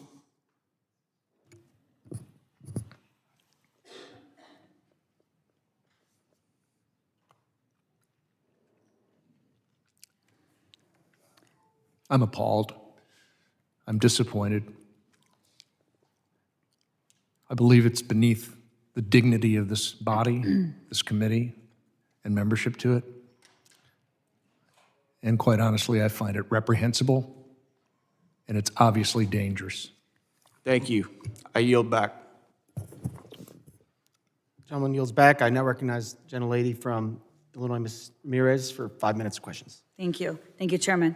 Well, let me step back for a second and say that I think that today's hearing should be titled, When Badges Become Shields, How Department of Homeland Security Agents' Violations of Our Rights Fuel Distrust and Anger. To suggest that DHS agents are professional law enforcement officers bound by the same oversight and accountability is ridiculous. You see, law enforcement officers, they go through vetting before training. But new ICE recruits are irresponsibly being accelerated from vetting to training and are only dismissed if DHS finds out about the retroactively acts on information about their failed drug tests, about their criminal backgrounds, or other requirements that they have failed. Law enforcement officers are required to wear badges. They show their faces and they identify themselves. But DHS agents, they use anonymity to terrorize our communities and to violate our rights. There are mechanisms for law enforcement officers to be held accountable by the public, investigated, and disciplined. And those mechanisms are in place for the safety of the officers and the American people. But DHS agents, they reject accountability, they disregard court orders, and they violate consent decrees. Bottom line, DHS agents lie. They act with impunity, they reject checks and balances, and they ignore Congress and the courts. The American people's anger and tolerance of DHS violations of our rights, that's what's the result of DHS unlawful, unaccountable, unconstitutional actions, which put the American people and our liberties at risk every day. Let me be very clear. The Department of Homeland Security, you can quote me on that, is the single biggest threat to public safety right now. You see, DHS agents are using chemical weapons, as you've seen already on footage, on protesters and bystanders by at least 49 times across 18 incidents in Chicago and the suburbs since October 1st. Since U.S. District Court Judge Ellis issued an order forbidding federal agents from using riot control weapons on November 6th, federal agents used chemical weapons at least 4 times later, including 2 cases where agents appeared to fire pepper spray into a moving car, possibly violating both the injunction and Border Patrol rules restricting chemical weapons used on motorists. Greg Bavino and the DHS claimed that he had been hit by a rock in the head before throwing a tear gas. But thankfully, there was video footage, and the evidence disproves it. And he ultimately admitted he was not hit until after he threw the tear gas. Look, the government alleged that Marimar Martinez used her car to assault and impede federal law enforcement. But then, federal prosecutors themselves filed a motion to dismiss their own case. Why? Because while she didn't assault the agents, they did shoot her 5 times, and then they went on and they bragged about it. And you know why rank and file agents think that they're above the law within ICE, within Department of Homeland Security? You know why? Because their leadership, Kristi Noem, they think that they're above the law. DHS leadership lies, They act with impunity, they reject checks and balances, and they ignore Congress and the courts. You know, people keep asking us around the country, why is it that DHS is allowed to behave this way? Well, the truth is that DHS was intentionally established with an overbroad mission and unchecked power. And Republicans, many of them in this room right now, expanded that unaccountable power with a blank check and unlimited personnel. Why? To terrorize people, to violate their rights, because fear is the point. But nothing that DHS is doing is making us any safer, and Americans are done. We're done. We're seeing through the lie. And we're saying enough is enough, and DHS has to be held accountable, and Congress has a responsibility of oversight. It is why, Chairman, I move to subpoena Gregory Bavino to come before this committee to answer for his actions. Mr. Chair, pursuant to Clause 2K6 of Rule 11.1, I move that the committee subpoena Gregory Bavino. Also, while you're doing that, I'd like to also enter into the record a letter demanding that Kristi Noem resign, and it's an updated letter for December 3rd. Mr. Chairman, I have a motion. Without objection, letter is admitted. Thank you. Mr. Chairman, I move to table the previous motion by Ms. Ramirez. Gentleman moves to table the motion. All those in favor say aye. Aye. All those opposed say no. No. Opinion of the chair, the ayes have it, and the motion to table is agreed to. Mr. Chair, I request a recorded vote. Committee will suspend while the clerk prepares the roll.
The clerk will call the roll.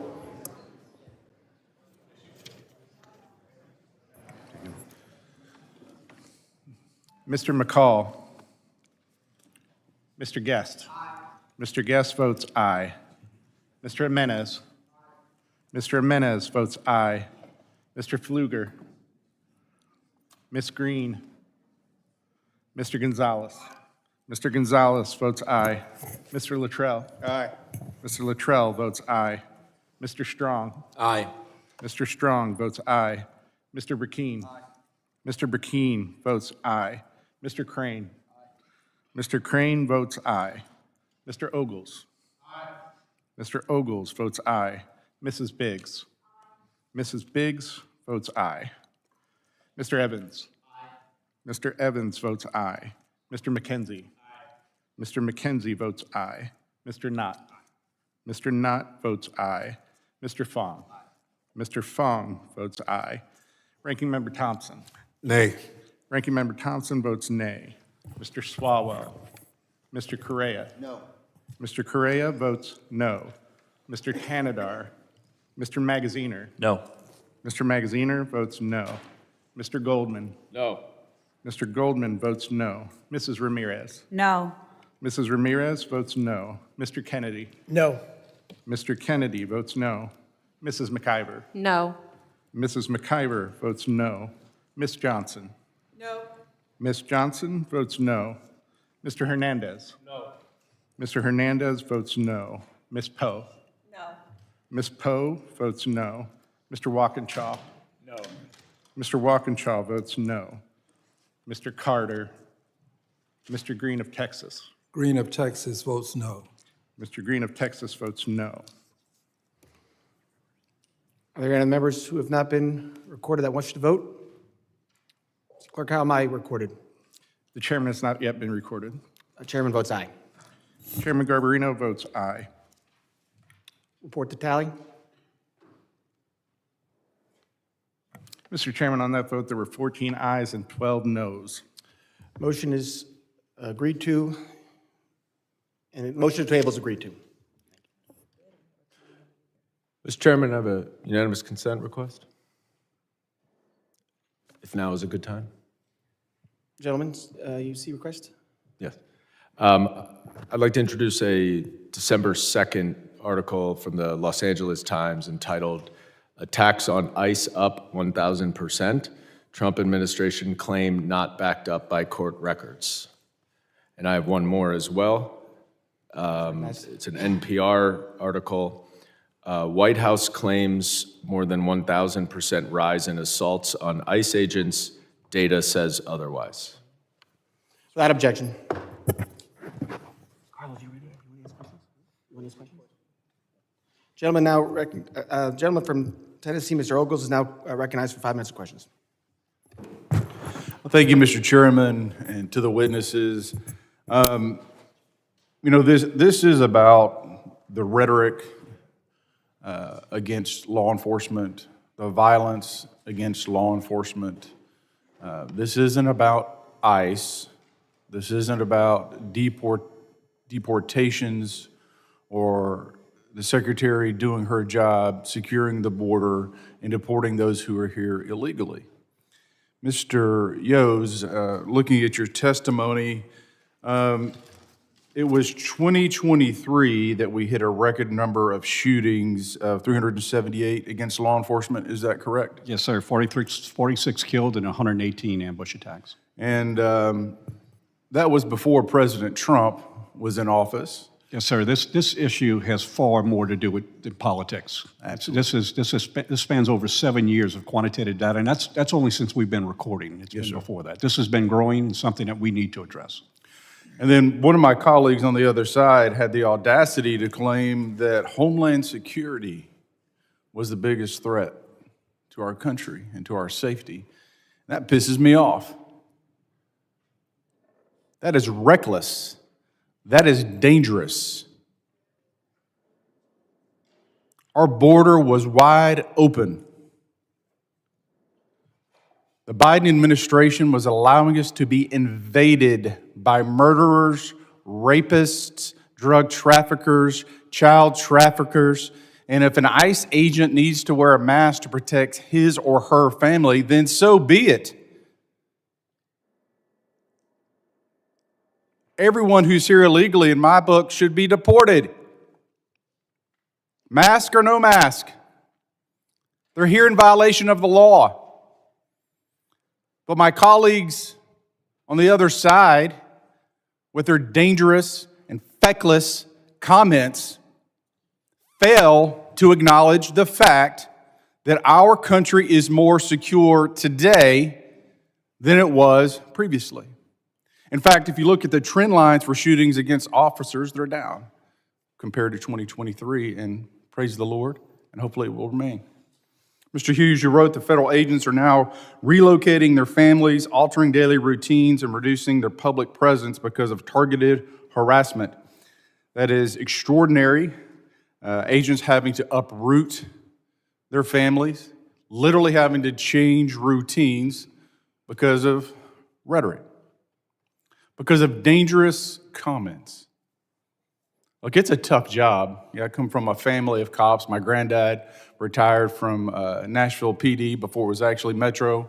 My uncle was a cop. My cousin was a cop. I had the privilege of serving the sheriff's department for 2 years before I went into politics. It's a tough job. Every day you put your life on the line. My very first call was an Army Ranger with PTSD who had a knife. Fortunately, I was able to put a countertop between myself until, quite frankly, more experienced officers were able to arrive and talk him down, and he put down the knife, and we got him help. Every day you put yourself in harm's way. And so what we should be doing is thanking our men and women in blue, our first responders, for doing a tough job. Mr. Hughes, I have a list of questions, but I'm going to give you the floor for a moment. I want you to talk about how dangerous the current state is because of politics and because of irresponsible comments from my colleagues on the other side of the aisle that, quite frankly, are putting your lives in danger. Thank you, Congressman. Thank you for your service as a police officer. And those who are police officers, we understand. And what do we say when we're thanked for things? Usually, I'm just doing my job. And those of us who aren't police officers, we know somebody or have family members, and we want them to be protected, our family to be protected, our mothers, fathers, spouses, children. And when we get the anti-law enforcement rhetoric fueling the violence, that's unacceptable. And I think that we could all agree on that basic premise that any anti-law enforcement rhetoric should be bad because we are the ones that are out there enforcing the laws that Congress makes, and the laws that are on the books. And we are charged with abiding by the rule of law and executing our duties and our oath to uphold the rule of law. And we are just in an environment that is so toxic, we need to get back to. Thank you, sir. Mr. Chairman, my time has expired. I yield back. Gentleman yields back. I now recognize the gentleman from New York, Mr. Kennedy, for 5 minutes of questions. Thank you, Chairman. I want to take a moment to thank our witnesses for their service. Each of you has answered a call to protect your communities, oftentimes at risk of your own life. And to that, we owe you a debt of gratitude. I'd like to take a moment to recognize Officer Hodges for his heroic actions on January 6th, defending the very Capitol complex that we're currently sitting in. Thank you for being here, for your defense of our nation and our liberty, and for being there on that dark day and for speaking out about it since. Additionally, I want to acknowledge the tragic shooting of 2 National Guard members last week, Sarah Beckstrom and Andrew Wolf. Our hearts are broken and our nation is grieving.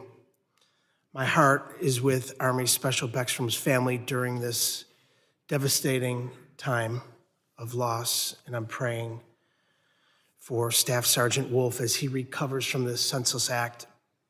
Every day, law enforcement officers willingly and heroically place their lives and their families' futures at risk.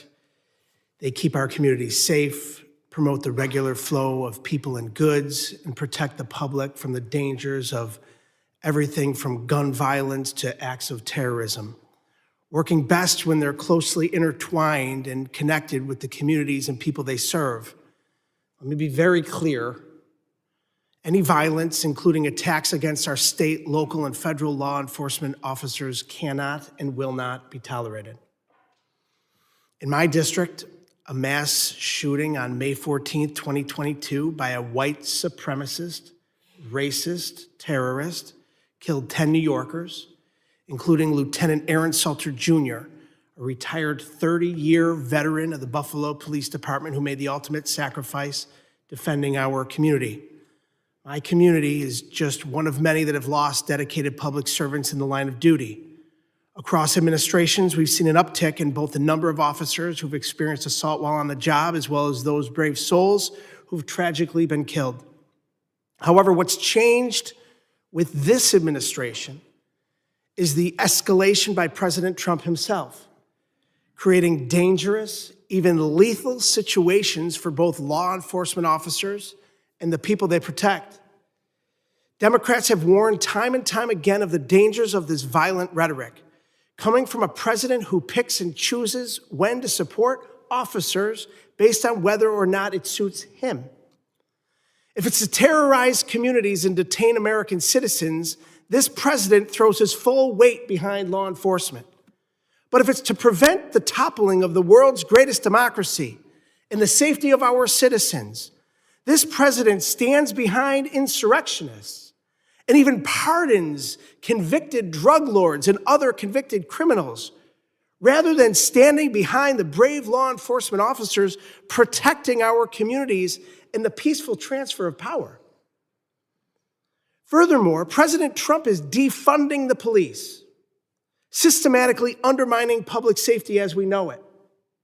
And while he's making inflammatory statements insinuating the need to execute members of Congress, he's canceling counterterrorism grant programs designed to support state and local police, unleashing unnecessary and violent ICE raids in peaceful communities and residential neighborhoods, degrading and neglecting critical Homeland security missions, proposing to slash budgets for the FBI, ATF, and DEA, and has done nothing to combat the scourge of guns on our streets that injure officers every single day. Taken as a whole, Trump's inflammatory rhetoric, his own unwillingness to follow the law, and his failed policies undermine officer safety and threaten the very communities they protect and serve. Officer Hodges, you defended the Capitol on January 6th and suffered severe injuries at the hands of an individual who's now free thanks to President Trump's pardon. What kind of message is the president sending to individuals looking to carry out violence against law enforcement personnel? Pardoning people who assaulted myself and my colleagues, who attacked the Capitol, tells them that they can do it again, that they can do it with impunity, that they will face no repercussions for their actions.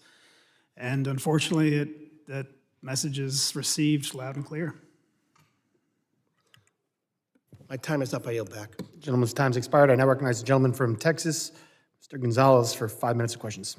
Great. Thank you, Chairman. Thank you, everybody, for being here today. You know, this committee used to be a committee that would talk about policy, and now I feel like all we do is talk about politics. There's enough politics in this town. I'm going to use my time to talk about some policy.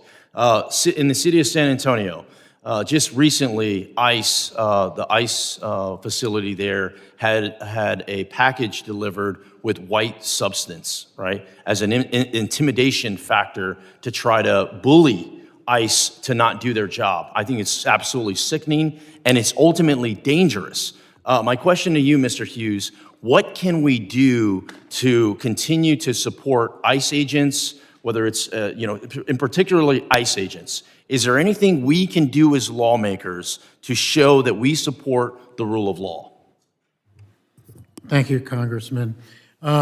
Look, the polarization you referred to is just unprecedented, and we're in really a hard time right now, where we really need to bring it back and really look for answers together.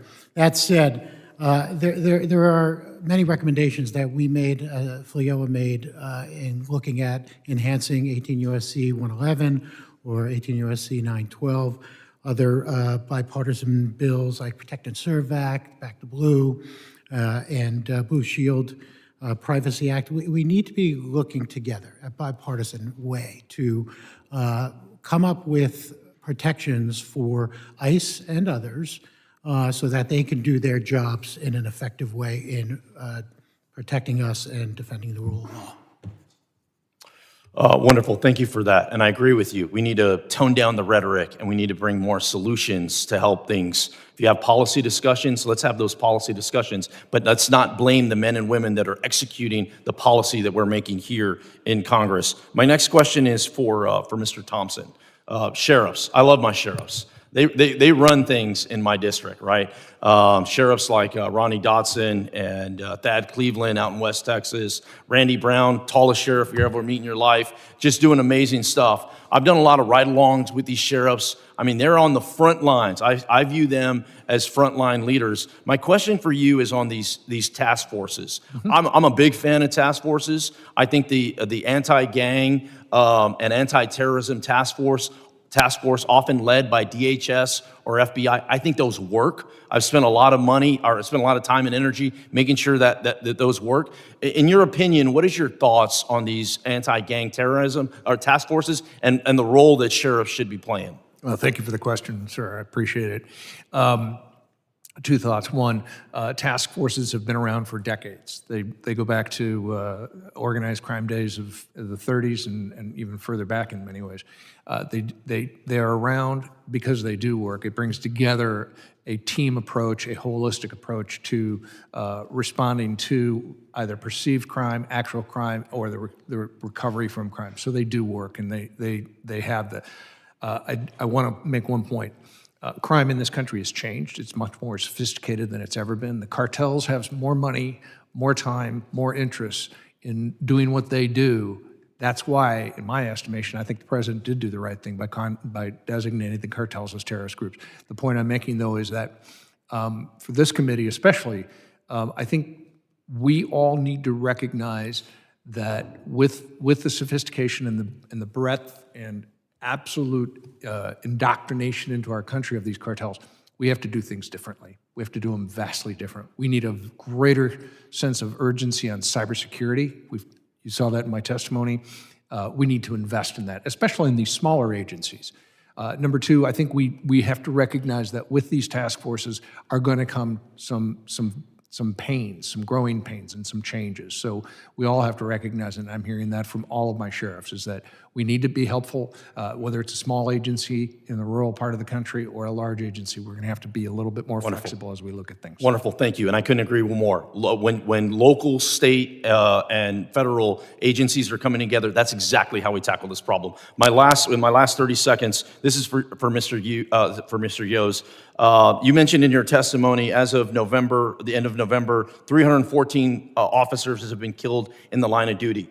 I'm from San Antonio. I represent a very large district that goes all the way to El Paso, but I was shocked that my police officers in San Antonio do not have bulletproof vehicles. Zero. There are zero bulletproof vehicles. And when I tried to help them get bulletproof vehicles, it was liberal mayors and liberal city councils that prevented that from happening. My question is this. I have a bill that helps local law enforcement officers get bulletproof glass vehicles. Do you think that would help keep our police officers safe? Absolutely, not just ballistic glass, but there's also ballistic panels that could be put in a vehicle as well. And I'll just contrast it to cities have a number of employees. They do a number of different functions. And we don't hesitate to provide safety benefits, safety material for other employees to make their job safe. Law enforcement officers have inherently a very unsafe job. Because let's just be honest. There are people in society that many would like to think don't exist, and we deal with them. And so giving us the tools necessary to do our job and go home to our families, That's 2,553 families that have been shot. And let me tell you, the numbers are staggering, how many were killed. But what's even more staggering is this is lives that have been changed. Medicine, ballistic equipment, trauma response, these things have brought these numbers down. So gladly and luckily, we've been able to save a lot of lives, but that doesn't mean they're not trying to kill us. Thank you again, gentlemen, for your service, and thank you, Chairman. I yield back.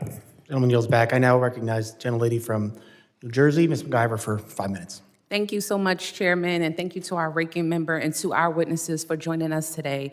Thank you for serving our communities. Specifically to you, Mr. Hodges, I am just in awe to see you here today, and I want to thank you for your service, specifically for protecting this very institution.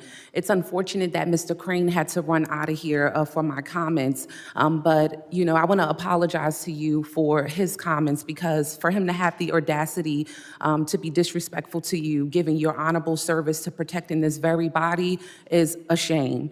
Republicans only have respect for law enforcement that supports their political agenda. That is a given here that we see all the time.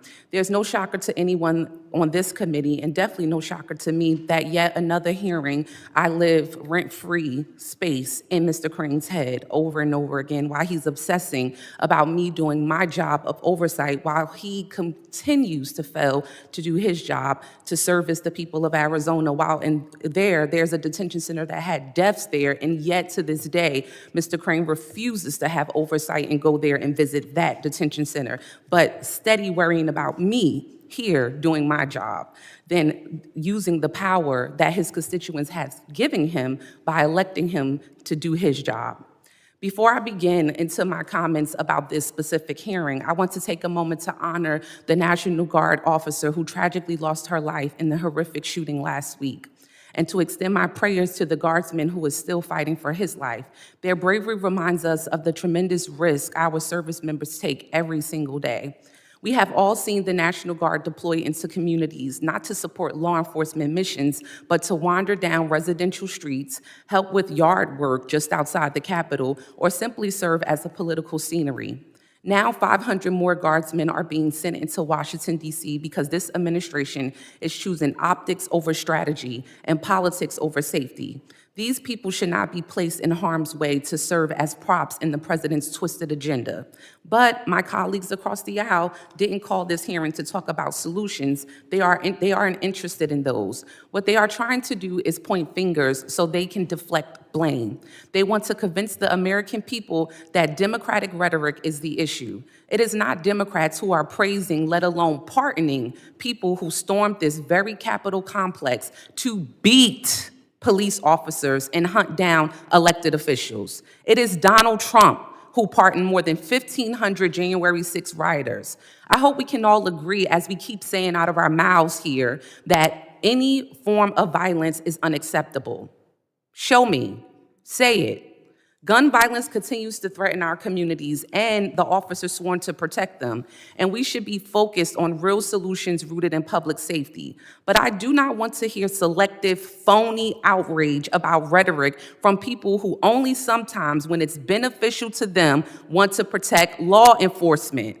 Let's not forget, as violence threats surged across this country, the Trump administration froze billions of dollars to counterterrorism and nonprofit security grant funds. The very money meant to protect synagogues, mosques, churches, and even HBCUs and other community institutions. Republicans stood by silently as their own administration stripped away critical protections from grantees they now claim to care about. So when Republicans sit here today and try to lecture anyone about supporting the rule of law and those who work to uphold it, the hypocrisy is alarming. They have repeatedly proposed cuts to the very agencies that keep officers and communities safe. They have embraced violent rhetoric from their leader, rhetoric that includes open calls for the murder of political opponents. They have abandoned the officers who defended this Capitol on January 6th and instead wrapped their arms around the people who attacked them. In Newark, my district, violent crime has gone down by 23% because we invested in real community-based intervention, trauma-informed crisis response, and real community policing.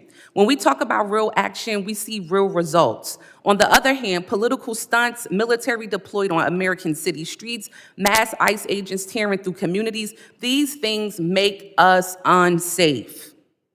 In my district, we choose trust over terror, partnership over provocation, and the results speaks for themselves. So let's do some real work on this committee, and let's leave here with some solutions, not just comments and statements every week. With that, I yield back, Mr. Chairman.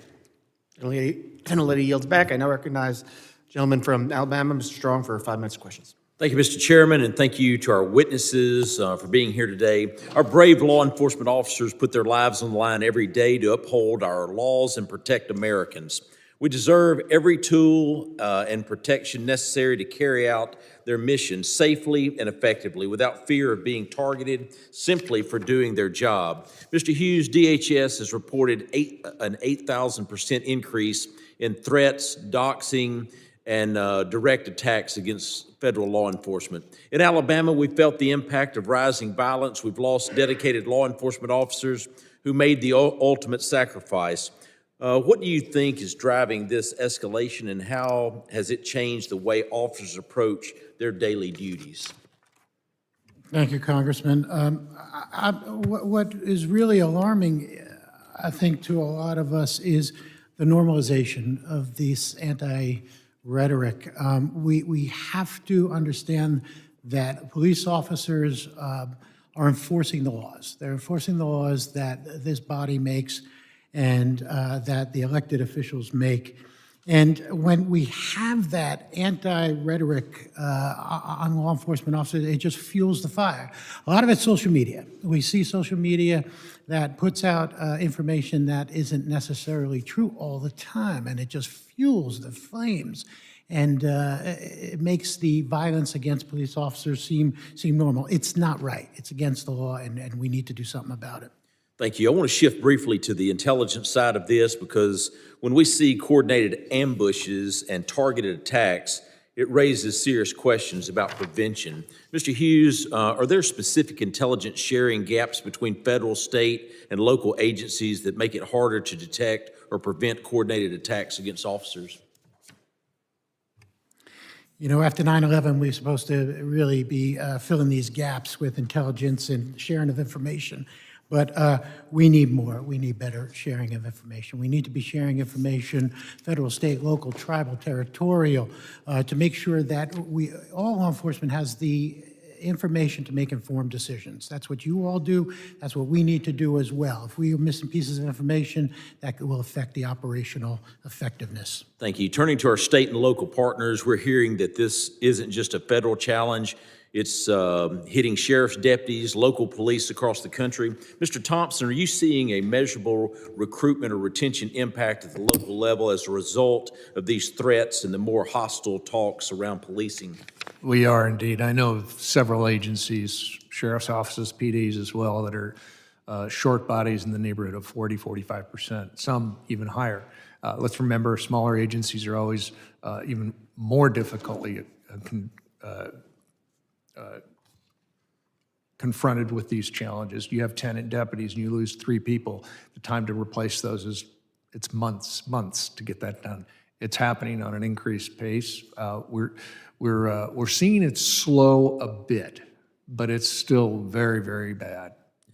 I speak from a firsthand knowledge. I served 26 years in local government. I was the chairman of the Madison County Commission, and I can tell you this right here. What we did to solve some of these problems was we doubled the size of law enforcement in our county. It made a substantial difference. I know that Representative Gonzalez mentioned about bulletproof vehicles. I bought 2 what are known as Bearcats for our community, and I can tell you this right here. It worked for our sheriff's department. It will work for other law enforcement throughout this country. It is a very good investment to save lives. Rather than having to go through a door, you've got the ability to use less than lethal options by using tear gas inside that, make them come out, and it works. You start looking at all the different things that you do, and these working together is what makes law enforcement safer. But I will say another area I'm concerned about is the way technology is now weaponizing against law enforcement, not just against officers themselves, but also against their families. We're seeing unauthorized tracking tools and online platforms that publicize officers' location in real time. On top of that, we've seen officers' home addresses, their children's school locations, and even family photos posted online in coordination with doxing campaigns. My question to you is, are you seeing that at each of your levels? I'll start with you, Mr. Thompson. We are seeing it. It's a exponential growth in the public release of privileged information. Law enforcement PII is considered privileged information in nearly every state, but nevertheless, we're seeing it's growing radically, and it's having a devastating effect. Thank you. Mr. Chairman, I yield back. Gentleman yields back. I now recognize the gentlelady from Texas, Ms. Johnson, for 5 minutes of questions. Thank you so much, Mr. Chairman.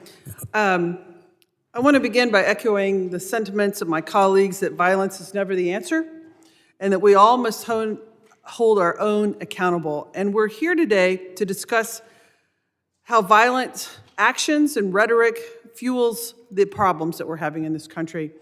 And I want to respond to a couple things, because what is striking me is this incredible hypocrisy of this conversation, which is no one in this committee, no one in this Congress condones violence against our law enforcement. No one. At all. And any insinuation that we are encouraging violence against law enforcement is just outrageous and should not be tolerated.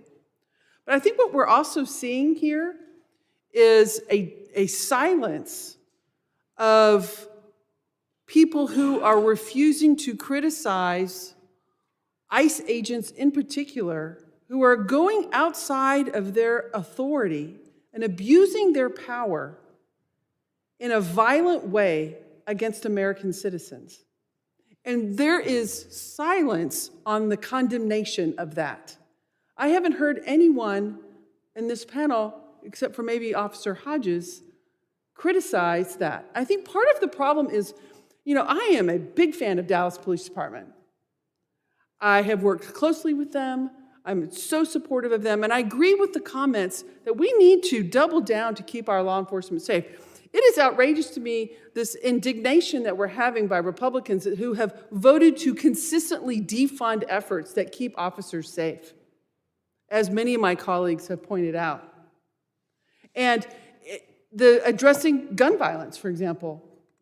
More officers are killed in gun violence and mass shootings that have nothing to do with a predisposition against ICE. But yet we're not talking about that. But that is a direct threat to the safety of law enforcement. And what we see here, though, is we have bad cops and we have bad ICE agents. And right now, the American public has a laser focus on some of these ICE agents who are exercising their authority and their power in a very abusive and uncontrolled way. I was going to offer a video today of a gentleman who is an American citizen who's 79 years old, whose business was targeted in a raid, and he was trying to show the valid papers of his employees. Instead, he was tackled and ramshackled to the ground in a very violent way, fracturing his ribs, giving him a brain injury, as an American citizen who did not one thing wrong. And I think what we're really missing here in this conversation is that ICE agents are frequently acting with a lack of probable cause. To the point of, I think, one of the conversations that you said, Mr. Hodges, is that when you erode the rule of law, you erode the confidence in law enforcement. And we've had a complete erosion of the enforcement of probable cause for law enforcement to engage in an arrest and to engage in an activity and an experience with a member of the public. And that is a problem. And we have to address that too. And what you're seeing is a public outcry and an outrage. And maybe Gestapo's not the right word, maybe Nazi's not the right word, but you have to acknowledge that there is a pulse of the American people right now that are scared and they're terrified because we have members of our law enforcement community who are there to protect, serve and protect, who are instead harassing and intimidating, and they're not being reined in by their own agency. And that has to be part of this discussion. And because until then, it's all of it. The violence is unacceptable. We should never tolerate doxing. We should never tolerate assault on any of our men and women who bravely serve. But at the same time, we can't also allow the rogueness of some of these members who have let this power go too far and abuse it. And that has to be part of this conversation. And unfortunately, I'm out of time and I must yield back. Gentlelady yields back. I now recognize the gentlelady from South Carolina, Ms. Biggs, for 5 minutes of questions. Thank you for holding this hearing, Chairman Garbarino, and thank you to our witnesses for being here today. I'm deeply saddened by the attack that happened to the 2 National Guard members very near the White House last week. As someone who currently wears the uniform as a Guard member actively serving, it kind of hits close to home for me. My heart's with their families, and as a mother, I can't imagine what they're going through during this Christmas and holiday season. It's very sad. And also to the fellow service members, imagining what they're going through at the loss of a peer. However, what happened last week, it's only one incident in a growing pattern of attack on those that keep our streets safe throughout the nation. Many incidents are just lone actors, just individuals, but many are not. In June, NGOs handed out protest kits. That included goggles and face shields and gloves at the Los Angeles riots. In July, alleged Antifa members attacked an ICE facility in Texas, where 11 were arrested and several face terrorism charges now. Activists created platforms like ICE List, ICE Block, and Stop ICE, allow anyone to track ICE activity as they enforce the law. Gangs like the Latin Kings have even placed hits and tiered bounties on ICE and CBP agents. These actions represent a growing ecosystem of threats against those that are hired to keep our country safe. With that in mind, I'd like to ask Mr. Hughes the first question. How do pockets of organized resistance from various groups raise national tensions and make it even more difficult to restore law and order? Thank you, Congresswoman. Peaceful protests are a pillar of our democracy, right? It's something that we need to be respectful of. It's when it goes outside the parameters of peaceful protest. And when we see that, it's very dangerous. It's very dangerous not only to the officers, but it's dangerous to society as a whole, and our social fabric itself. Peaceful protests are good. When it resorts to violence, we lose our sense of who we are, and it hurts people. Thank you. What do you feel like as a member of Congress that can be done at the federal level to prevent this? What can the people in this room, on both sides, what can we do to help that? Again, I go back to enhancing the law. Look, law enforcement officers are there to enforce the law, the laws of what you all enact. And if you can look at ways to enhance 18 U.S.C. 111, 912, and look at other bills that are there or come up with other bipartisan bills to protect the officers and even protests, right? Then I think we would be better off as a society. Thank you. My second question is, how do activists and NGOs provide cover, legitimacy, and support for the violent attacks of terrorist groups like Antifa and gangs like the Latin Kings? And does this encourage escalation in tactics and violence? And I'll open that up to anyone to answer.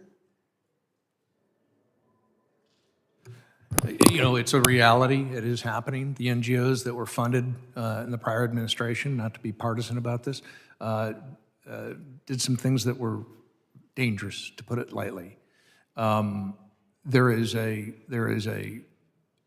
We have to admit that there's a divide. There's a divide. There are some that are saying no one should be exempt from any law enforcement actions relative to immigration, for example. And there's some on the other side that say everybody should be. But my point in this is that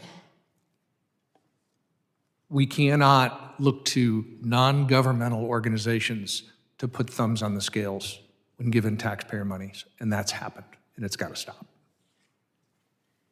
Thank you very much. And with that, I yield back. Gentlelady yields back. I now recognize the gentleman from Puerto Rico, Mr. Hernandez, for 5 minutes of questions. Thank you, Mr. Chairman. I find the lack of bipartisanship on this issue deeply concerning because I think it's completely possible and logical to be able to hold two ideas at the same time. That most protests are peaceful and that most law enforcement officers are law-abiding, patriotic American citizens out to do their job and fulfill their duty. And they have my unequivocal support. I come from Puerto Rico. Puerto Rico is a high-crime jurisdiction. We've had many law enforcement officers fall in the line of duty for reasons completely unrelated to politics. And every time it happens, the whole island unites behind them in full support, in full solidarity, in absolute sympathy with their families as victims of crime. Now, I believe in holding people accountable. I think that's an essence of law enforcement. It's what prevents crime from becoming worse. And so when officers fall in the line of duty, I think it's crucial that we hold the people who committed those crimes accountable. When officers are assaulted in the line of duty, I think it's critical that we hold those people who committed those crimes accountable. But accountability is a two-way street. And so I am worried that in our defense of law enforcement, we are letting the few, the very few, the incredibly few, and I want to emphasize that point, that fail, go without any sort of accountability. So for example, like when ICE picked up Aracelis in Cabo Rojo, someone who was legally in Puerto Rico, and took her all the way to Texas without being able to contact her lawyer, ICE should be held accountable. When ICE agents shoved a pregnant woman and she fell down during a raid, putting her unborn child at risk, those ICE agents should be held accountable. When far-right activists attacked Capitol police officers on January 6th, they should be held accountable, and pardoning them is not holding them accountable. I regret generalizations, and I think calls to defund the police and categorical statements towards police officers and law enforcement agencies tend to do more harm than good. But we cannot ignore the necessity and the importance of accountability. And speaking of accountability, you know, this administration has illegally frozen and canceled key public safety grants. And in my district, one of those affected entities is Taller Salud, an entity dedicated solely to community-based violence intervention that collaborates with law enforcement to strengthen public safety. And Taller Salud, which works to reduce violent crime, support victims, and strengthen coordination with law enforcement, faced a $2 million cut in their community violence intervention program grant this year.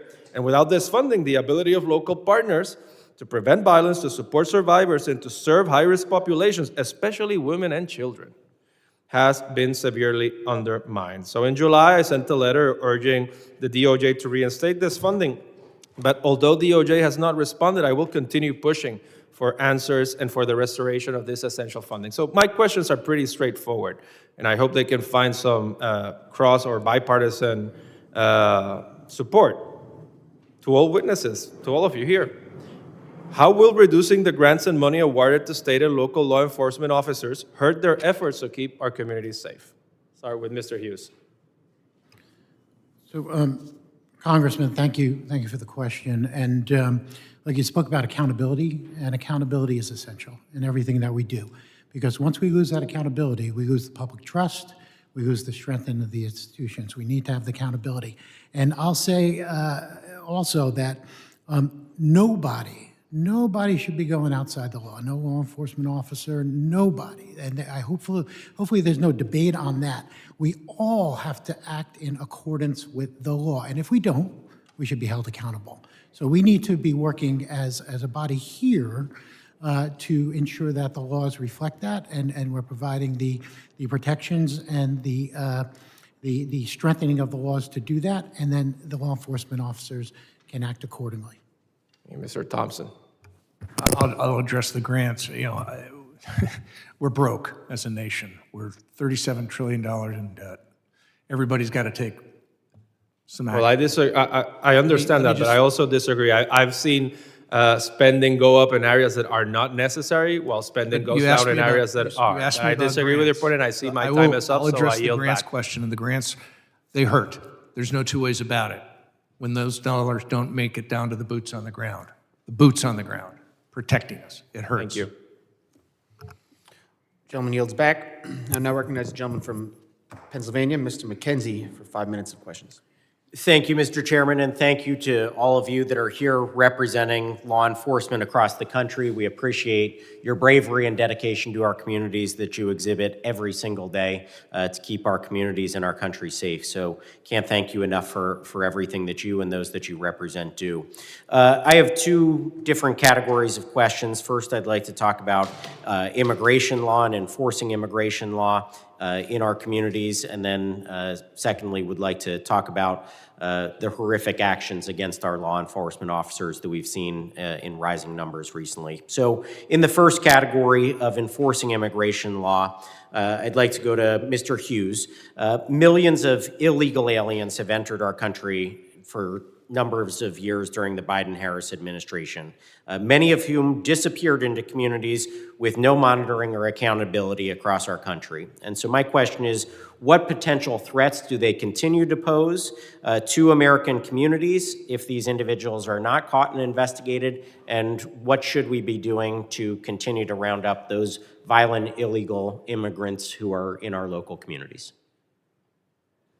Thank you, Congressman. And I think it's important. We always have to be looking at the violent criminals and those who pose a threat to our communities. And we need to be looking at the support to do that.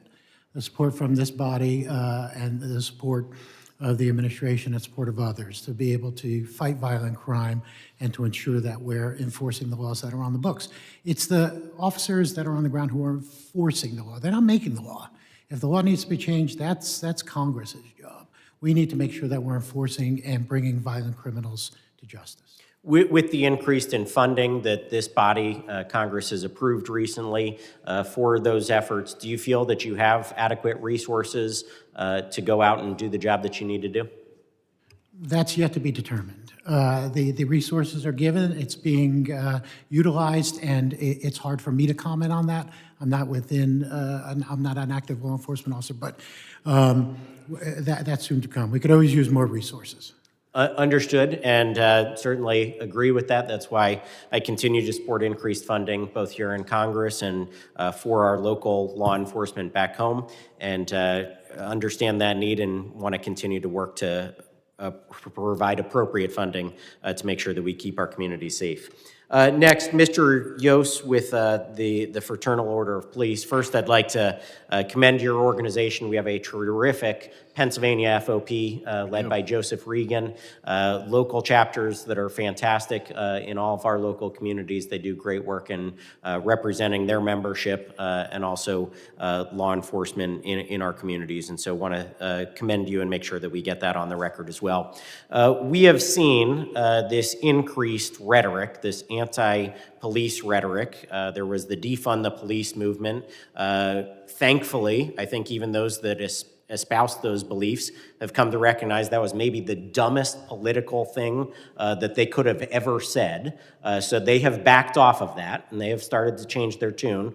They've come around and woken up to the realization that we need law enforcement in our local communities. But that rhetoric has damaged our law enforcement capabilities. When I talk to our local law enforcement, they say that they are challenged to find people that want to fill these jobs. Recruitment is down, retention is down. Talk to me about what you're seeing and experiencing in recruiting new members, retaining those people, and how you're addressing those issues. Councilor, thank you for the question, and you are correct. We do have a very strong membership in Pennsylvania. We actually got our birth there 110 years ago, so that's where the Fraternal Order of Police was started. So it is very near and dear to me. You know, you bring up a very good point. You know, we went through this period where we had discussions about defunding police. We needed to take power away and take resources away from law enforcement officers, somehow thinking it was going to make better communities. And you're right, we have moved past that. I think most recognize that if you want to have an impact on law enforcement, you ask a law enforcement officer because they do it every single day. So when we have discussions on how we improve the criminal justice system and exclude a very important part of that, you're going to end up with results, I call them failed experiments, because we know unless you have everyone sitting at the table having these discussions on how to improve it, you're going to have problems. So we went through this whole defunding period where we did so much damage to law enforcement. While we might have moved on from the whole concept of defunding law enforcement, what we did is we made it less appealing. So we have a recruiting, I'll argue with it, we don't have a recruiting and retention problem. We have a retention and recruiting problem, because the best recruiters we have are the people that are law enforcement officers who recognize somebody within a community and say, you have the qualities that we need within our community. Why don't you come help us shape the future of our community? That's how they got into law enforcement. They didn't get into law enforcement because they saw a commercial on TV and said, join my agency, or some slick ad. No, they got in because of a personal connection to somebody that reached out to them. We've made our job so less appealing to people that we're dealing with a problem. And here's the problem with it. It is almost generational. Because you can't hire an officer today and expect them to be an effective officer for probably 5-6 years. So every time we have somebody walking out the door, know that it is not easy to fill that position. Well, again, I want to thank you. The people that are in law enforcement in our local communities, by and large, do a terrific job every single day. We commend them, we thank them. There are friends in our local communities that keep us safe, but the anti-law enforcement rhetoric that we've heard from defund the police, even that's passed, what is going on against ICE agents in this time's country expired. I now recognize that anti-rhetoric, anti-police the rhetoric, and we lady need from to New move on Jersey, from that as well. Thank you. Thank you, Mr. Chairman. First, let me open by stating that violence against law enforcement officers is reprehensible. I condemn it in the strongest possible terms. Our brave law enforcement officers risk their lives every day to keep our communities safe. As lawmakers, we must have their back. At the same time, law enforcement officers who are acting outside the bounds of the law need to be held accountable. These bad actors undermine the good work that officers do and create distrust in our communities. We need to balance these needs so that we can stop the actions that are terrorizing our communities, families, and children. We need to ensure oversight, while at the same time, we need to provide our officers with the funding and tools they need to keep us safe. I am proud that 2 of my bills do this and have earned the endorsement of the Federal Law Enforcement Officers Association testifying here today. One bill, the Leo Fair Retirement Act, would address the retirement cliff for law enforcement that helps prioritize recruiting and retaining officers. I have also prioritized bringing federal dollars back to my district to equip law enforcement ahead of the World Cup. Now, like most Americans, I was appalled by this administration's decision to pardon more than 1,500 violent criminals who took part in the January 6th attack on law enforcement and the American democracy. On January 6, 2021, law enforcement defended this building against a violent mob. 114 Capitol Police were beaten and assaulted. 5 officers tragically lost their lives. One of the officers who lost their life was New Jersey native Brian Sicknick. I am also very concerned by this administration's budget proposal, which seeks deep cuts to the FBI, AFT, and DEA agencies who keep guns and drugs off of our streets. These agencies are crucial partners to our state and local departments. The proposed cuts continue to a pattern of behavior of defunding the police by this president. In the past, the first Trump administration tried cutting cops and Burns JAG programs that help with community. In FY 2018, the administration budget sought an 11% to cut Burns JAG. The next year, it proposed completely eliminating the cops office and cut the COPS program by over 50%. Then in 2020, it again tried to erase the COPS office. I strongly oppose efforts to dismantle these key programs that keep police officers and the public safe. Let me just begin by asking Mr. Hughes, many of the guns that are used to shoot officers as well as community members were illegally possessed. We must do everything that we can to get illegal guns off of our streets. Unfortunately, the AFT is hamstrung in its ability to trace guns used in these crimes. I recently introduced the Crime Gun Modernization Act to bring AFT into the 21st century by allowing AFT to electronically trace fire guns used in crimes. Can you please explain how modernizing crime guns tracing would give law enforcement a key tool to keep officers and citizens safe? Thank you, Congresswoman. Appreciate that and appreciate your support for enhancing federal law enforcement recruitment and retention, and that includes your leadership with the Law Enforcement Fair Retirement Act, which is a priority of FLEOA. The Gun Crime Tracing Modernization Act. Look, it's getting more sophisticated with guns, and we need to be looking at ways to track guns and see where these crimes are originating, where the guns are originating, and so forth. I know that we support a searchable nationwide way to be able to do this, to see where, to help identify trends, connect the dots, so to speak, on what's going on to make sure, especially with the ghost guns and things like that that are coming up, we have to be really careful here and ensure that we're protecting society from these dangerous guns. Thank you, and thank you for your organization's endorsement of my bill. I really appreciate your support. Thank you, Mr. Chairman. I yield back. Gentlelady yields back. I now recognize the gentleman from North Carolina, Mr. Knott, for 5 minutes of questions. Thank you, Mr. Chairman. It's great to be back in the committee. To the witnesses, thank you for the work that you do, the organizations that you represent, and the support that you provide law enforcement all over this country. And I must say, I'm a little bit surprised that the Democrats in this room and around this Congress are trying to paint the mirage that they actually support law enforcement, that they have law enforcement's back. I don't think they're going to be successful. The level of dishonesty that we're hearing even today, just a short recollection. Defunding the police, that's a Democrat priority. Cashless bail, that's a Democrat policy. Weak laws and light sentences, that's a Democrat problem. Open borders, the Democrats defended that ferociously, and they continue to defend that policy in this very committee. No vetting admission into this country, that's a Democrat issue. Sanctuary policies, We saw that in very robust form all over the country in Democrat cities and Democrat states. And we continue to see that today. Look at California, look at Illinois, look at Democrat cities even in my home state of North Carolina. Sanctuary policies persist in Democrat jurisdictions. Even members of this committee have called ICE and DHS and other law enforcement officers Nazis, racists, terrorists, Gestapo. I find that, and I find the accusations shameful. Shameful. There is not one bit of protest to the harm that illegal immigration and the crime from illegal immigration is causing law enforcement.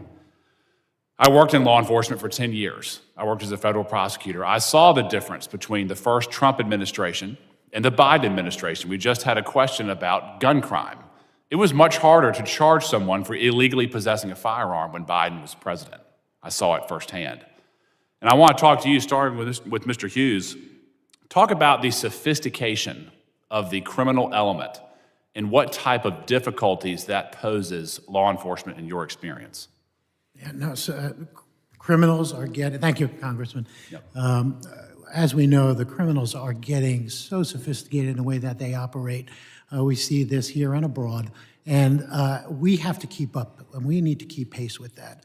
We need to be looking at every tool available to be able to counter, fight, combat all the crimes that are going on in society today. Mr. Thompson, I want you to talk about it. I want you to talk, you talked about the previous administration and the danger that those activities have led directly to American streets. Talk about how open borders has increased the danger that law enforcement faces on the streets of the country. Yeah, I believe it's significant. I would consider it an obvious threat that is, I think there was a number of people that chose to ignore it for, I think, political reasons in some cases, and I think also they believed truly to their heart that they were doing good. Right. And that's fair. But to your question, we are now facing the most sophisticated criminal element in our nation's history. I mean, just when I started as a prosecutor, local law enforcement who were task forced would kick in a door and they would find a Glock and maybe a baggie of drugs. Now it's an AK-47 and 1.5 kilograms of fentanyl. And 10 computers that are That's used right. to track, trace, and follow law enforcement. That's right. And the international element in local crime, it cannot be overstated. Am I correct? You're absolutely correct. It's everywhere now.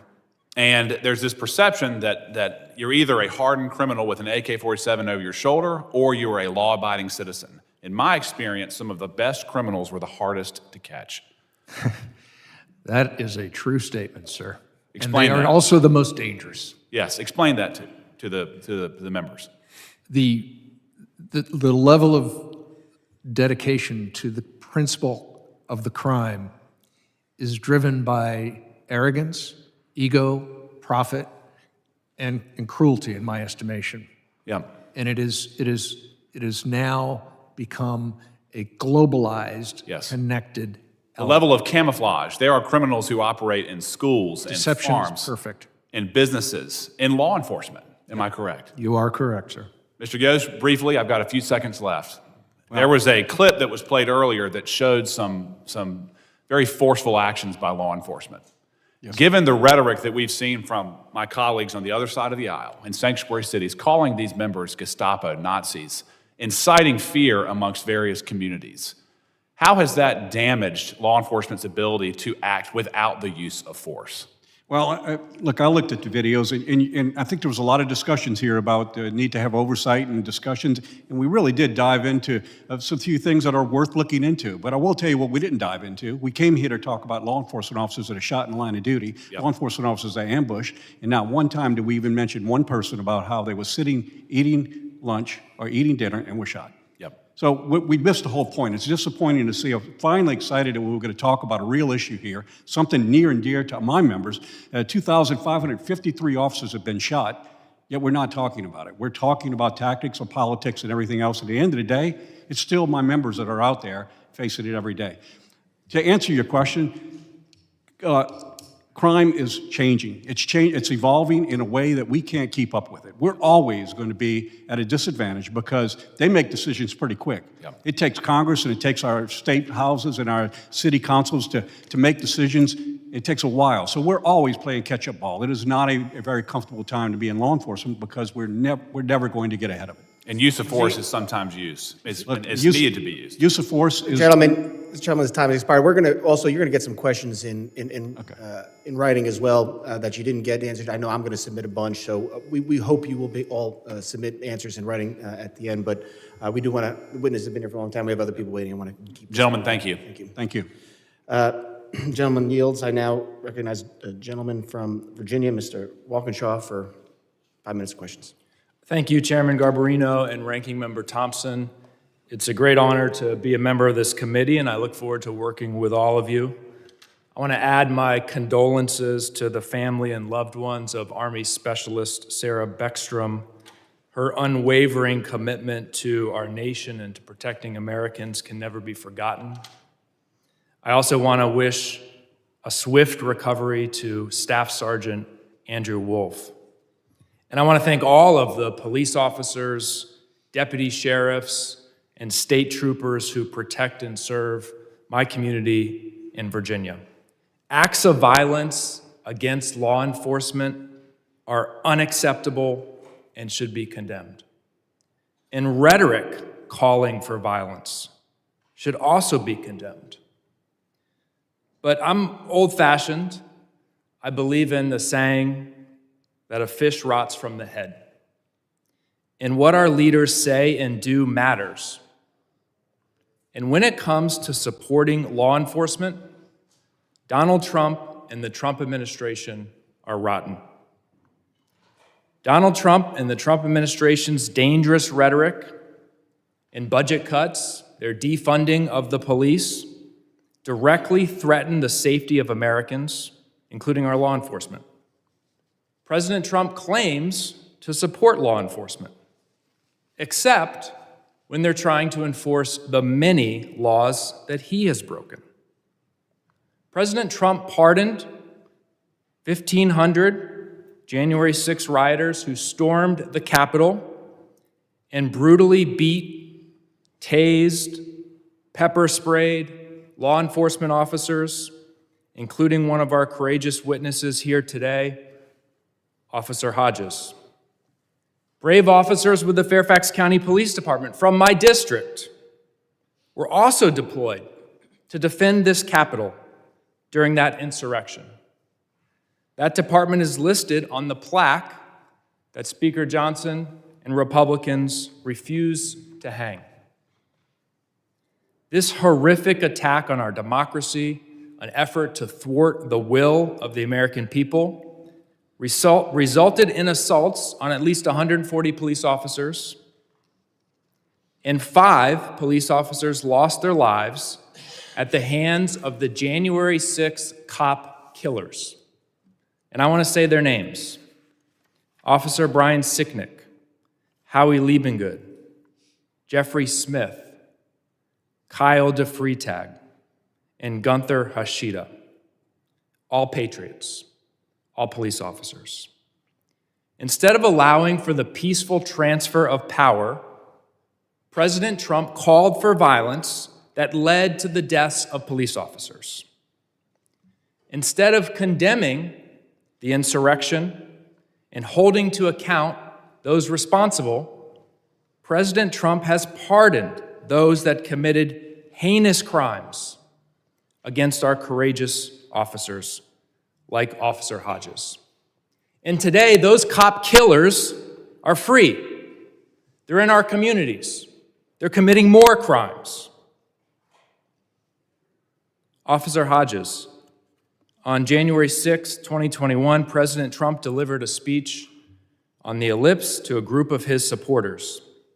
In his speech, President Trump said, "We fight like hell, and if you don't fight like hell, you're not going to have a country anymore."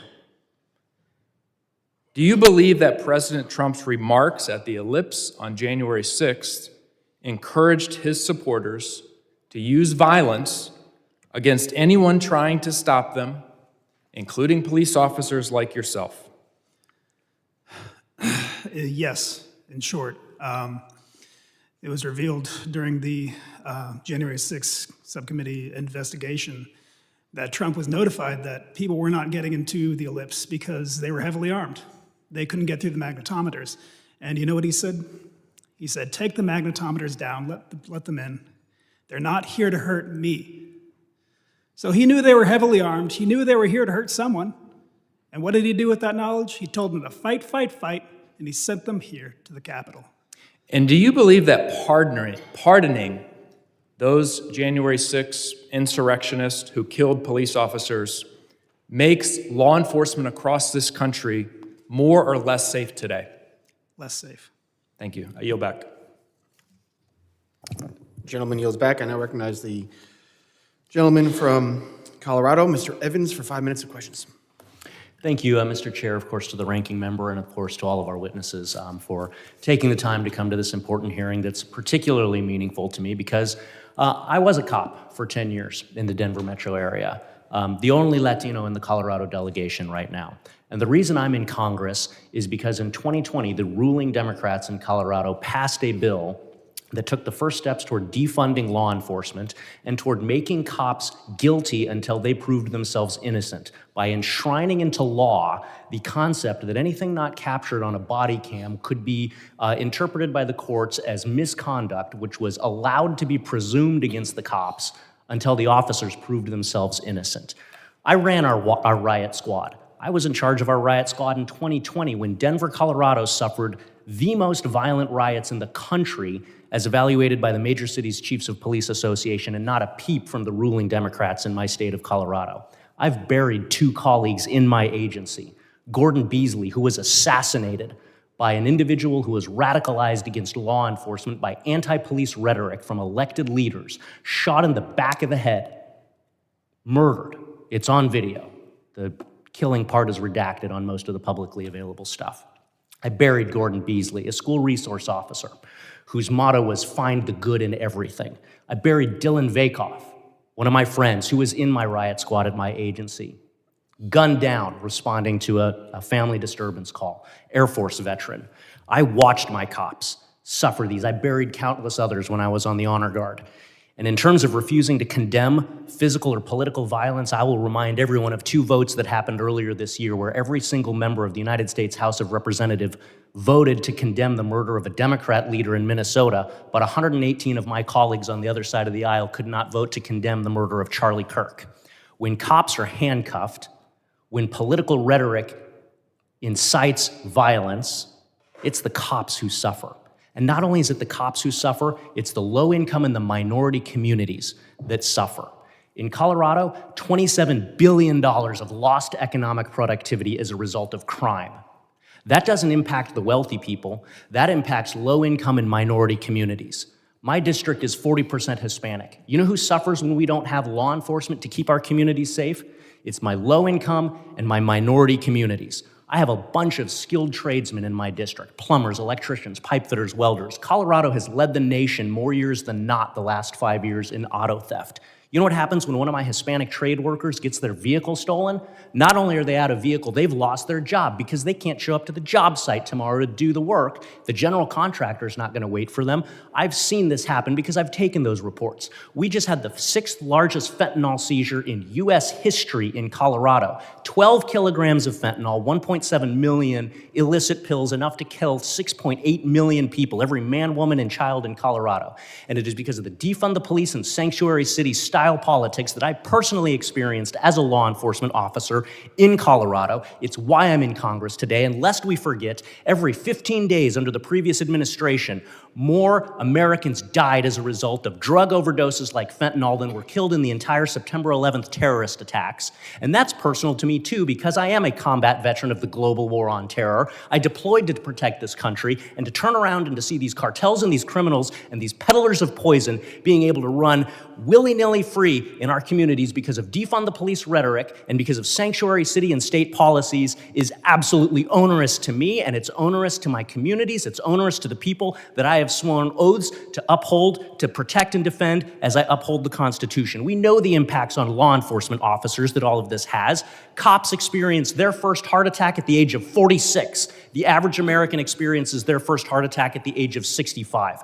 Cops experience the physical, mental, moral, and emotional injuries of this job, and all of those things are made worse as a result of anti-law enforcement rhetoric. I got 44 seconds left. Mr. Yoes with the FOP. I was a dues-paying member of the Fraternal Order of Police for 10 years, the rank and file, the union that represents rank and file law enforcement officers. Can you speak to the physical, mental, and moral injuries that cops suffer when law enforcement is villainized in the media and by elected leaders? 26 seconds. You know, I had somebody make a comment to, I wish I'd thought of this, but I had somebody make a comment to me once before. He said, it's difficult to defend humanity without losing a little of your own. If you're not grounded, if you don't have the resources necessary to keep you grounded, then it's going to impact. And we see it. We see it happening all across this country where law enforcement officers have to deal with things that most people would like to think don't exist and somehow think that they can sniff their badge and it doesn't affect them. We're human beings. We're just average people asked to do occasionally some extraordinary things, and it has its toll on law enforcement. There's no question. So when you compound all of this together, it makes our job more and more difficult. And so you could see we lose more officers. We talk about how many officers we lost. That's why we're here. We lose more officers every year by their own hands than we do to police action. And that's the reality of it. That's where we live, and we need to recognize that we're damaging people. When we damage someone in the protection of communities, we have a moral and fiduciary responsibility to fix them. I could go all day, but we're out of time. Yield back. Thank you. Gentleman yields back, and I recognize the gentleman from Texas, Mr. Green, 5 minutes of questions. Thank you, Mr. Chairman. I thank the ranking member, thank the witnesses for appearing. I am the nephew of a deputy sheriff. I understand the haunting words in the line of duty. I've been to the ceremonies. I've cried. I appreciate law enforcement. I appreciate it to the extent that I think that a president who defunds the police ought to be sanctioned. I don't draw the line such that we exclude some people and include others. Let's not defund the police. I don't want to do that. But I do think that you ought to have the courage to say to the president, you, sir, are defunding the police when you take away hundreds of millions in grants, in programs. You got to have the courage to speak truth, not only about the people out in the street, but also the President of the United States of America, who has a greater voice than all of them combined. The ink was placed on the page on January 20th, before the president had his hands down from being sworn in by the Chief Justice of the Supreme Court. Before he had his hands down, he had his pen, and he signed a pardon. January 20th, barely in office. When are you going to condemn that? That has an impact on society. This is a reckless, ruthless, lawless president. You don't have the courage to say that. You glorify him. This is the president who stood in the chambers of the United States House of Representatives, or actually it's the Capitol building, and called Democrats lunatics. No reprimand, no sanctions against the president. Lunatics. This is the president who just yesterday, this is an NBC News story, Trump calls Ilhan Omar garbage, says Somalis should go back to where they came from. Yes, you are right, Mr. Thompson. You said it starts at the top. This is the top. This is where it starts. The President of the United States of America, with his vituperative, incendiary commentary, is as much a part of the problem as anybody else. But you don't have the courage to say that. I say to you, cop killers ought to go to jail. I have no reason to want to see cop killers walk the street. People who shoot National Guard persons walk the street. They ought to be punished to the fullest extent that the law allows. But that doesn't mean that I'm going to excuse the President of the United States of America for what he's doing. He is a culprit in this whole scenario that ought to be called to answer for his transgressions.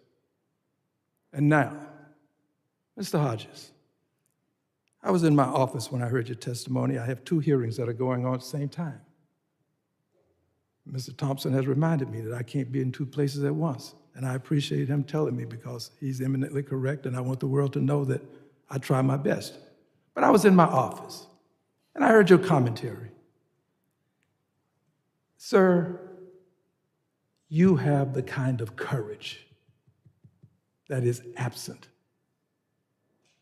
from many people who have a voice and should speak up. And for your courage, sir, for what you have done, I will have a flag flown over the Capitol of the United States of America to honor you. I think every NAACP branch in the country should do something to honor you. I think all people of goodwill should do something to honor you. And I think that people of goodwill ought to acknowledge that this president is disgraceful and that he ought to be impeached. I yield back the balance of my time. Gentleman yields back. I now recognize newest member of our committee as well on the Republican side, gentleman from California, Mr. Fong, for 5 minutes of questions. Thank you, Mr. Chair. Thank you to the witnesses for your testimony and your service. It's sad and tragic that we have to have a hearing where we have to focus on the data that clearly shows that anti-law enforcement rhetoric right now is fueling violence against our officers. And then, of course, the horrific tragedy of the shooting of the National Guard's men, Sarah Beckstrom and Andrew Wolf, clearly has intensified and rightfully so put a needed focus on this. If I can ask Mr. Hughes, California Governor Gavin Newsom erroneously has attempted to overstep his jurisdiction by signing a bill into law that would ban state and federal law enforcement officers from wearing face coverings to protect their identities. Unfortunately, as well, and I was in the state legislature when this passed, and I opposed it, but California law prohibits delegation of immigration authority under Section 287G of the Immigration and Nationality Act. And now other states, New York, Pennsylvania, Michigan, have introduced similar legislation in their state legislatures. What risk do these restrictions pose for federal, state, and local task force personnel in doing operations? Thank you, Congressman. And again, I can't speak to the state and local law, but what I could speak is to the issue of the face coverings and what we have found given the current conditions. And that's with the advent of artificial intelligence and social media, we have found that officers are being identified, personal information is being identified, and them and their families are being threatened. And so that until such time that we could get that under control, I think we're in a particular position that this seems to be the way to go until we could change the laws and get some sort of normalcy where we could get that under control. If I can ask Mr. Thompson or Mr. Yoes, both can speak to this. I've talked to my local law enforcement agencies. Recruitment, you mentioned this, recruitment and retention are real challenges. With these actions by Gavin Newsom, the actions of other states, and the rhetoric now that we see, how has that affected the morale of law enforcement and the ability to attract the best and brightest to join the ranks of law enforcement? So I'll go first. I'll go back to what I mentioned before. We don't have a recruiting and retention problem. We have a retention and recruiting problem. If we fix the retention problem, we'll fix the recruiting problem. Unfortunately, law enforcement officers, for the most part now, we've gone through so much turmoil that they're with a good conscience of not asking people to come into this profession. So when we see actions like, look, the most efficient way and most effective, and I would argue the most safest way in order to be able to enforce laws is to work collectively to be able to do it. When we put up rhetoric and we put these barriers up, what we're doing is we're saying that we don't have a respect for the laws that were created, and the people who have to enforce them are the ones that are caught in the middle of this political thing. This is not beneficial to anyone. So that's what's hurting our profession. That's why we can't pull people in. You want to jump in, Mr. Thompson? Hey, I would echo every word Mr. Yoes just said, and I would go one step further, is that it is important for all of us to recognize that we up here, we do speak truth to power every day, every single day. I've never been called bashful in my life, and I've never stood down from saying what I believe. California and other states that are passing these laws, they're doing it at the risk of the public safety of their communities. And the numbers of aggravated assaults are still sky high. They are still climbing. Murders are coming down, but ag assaults are the leading indicator of future criminal behavior. Change those laws, come back to reality, recognize law enforcement's not your enemy. It is not. They save the lives every single day at the local level. Well, I couldn't agree more. We need to heed that sobering warning that you're providing. But with the time I have remaining, if I can ask you, Mr. Hughes, what are the challenges that you face on holding non-governmental organizations accountable when they actively distribute protective gear such as face shields and goggles before large anti-law enforcement protests? What challenges do you face with that? Okay, look, I'm not active in law enforcement anymore, but there certainly are challenges on all sides here, and making sure that we're holding people accountable. We have the intel that we're working with our state, local, federal partners, and making sure we're coordinating information and finding out what's going on and holding people accountable for their actions. Well, I appreciate the work that your members do, especially to protect my community and communities across the country, and with that, I yield back. Gentleman yields back. Mr. Chairman. Gentleman's recognized. Mr. Chairman, I ask unanimous consent to enter into the record a statement from the Federal Law Enforcement Officers Association and a joint statement from the Fraternal Order of Police and the International Association of Chiefs of Police condemning the pardon of January 6 rioters who assaulted Mr. Hodges and a lot of other people. And I had really wanted one of our witnesses to say that, but because they didn't, I want to enter it into the record. Without objection. Members of this committee may have some additional questions for the witnesses, and I want to thank you all four of you, for being here and for your service and for answering the questions. You've been here for quite a while without taking a break. And if we have additional questions, which I know we will, we would ask the witnesses to respond to these in writing. Pursuant to Committee Rule 70, and the hearing record will be open for 10 days. And I just also want to recognize the two Capitol Police officers who've been in the back. Thank them for their service, keeping us safe here every day. Thank you for being here. And without objection, this committee stands adjourned.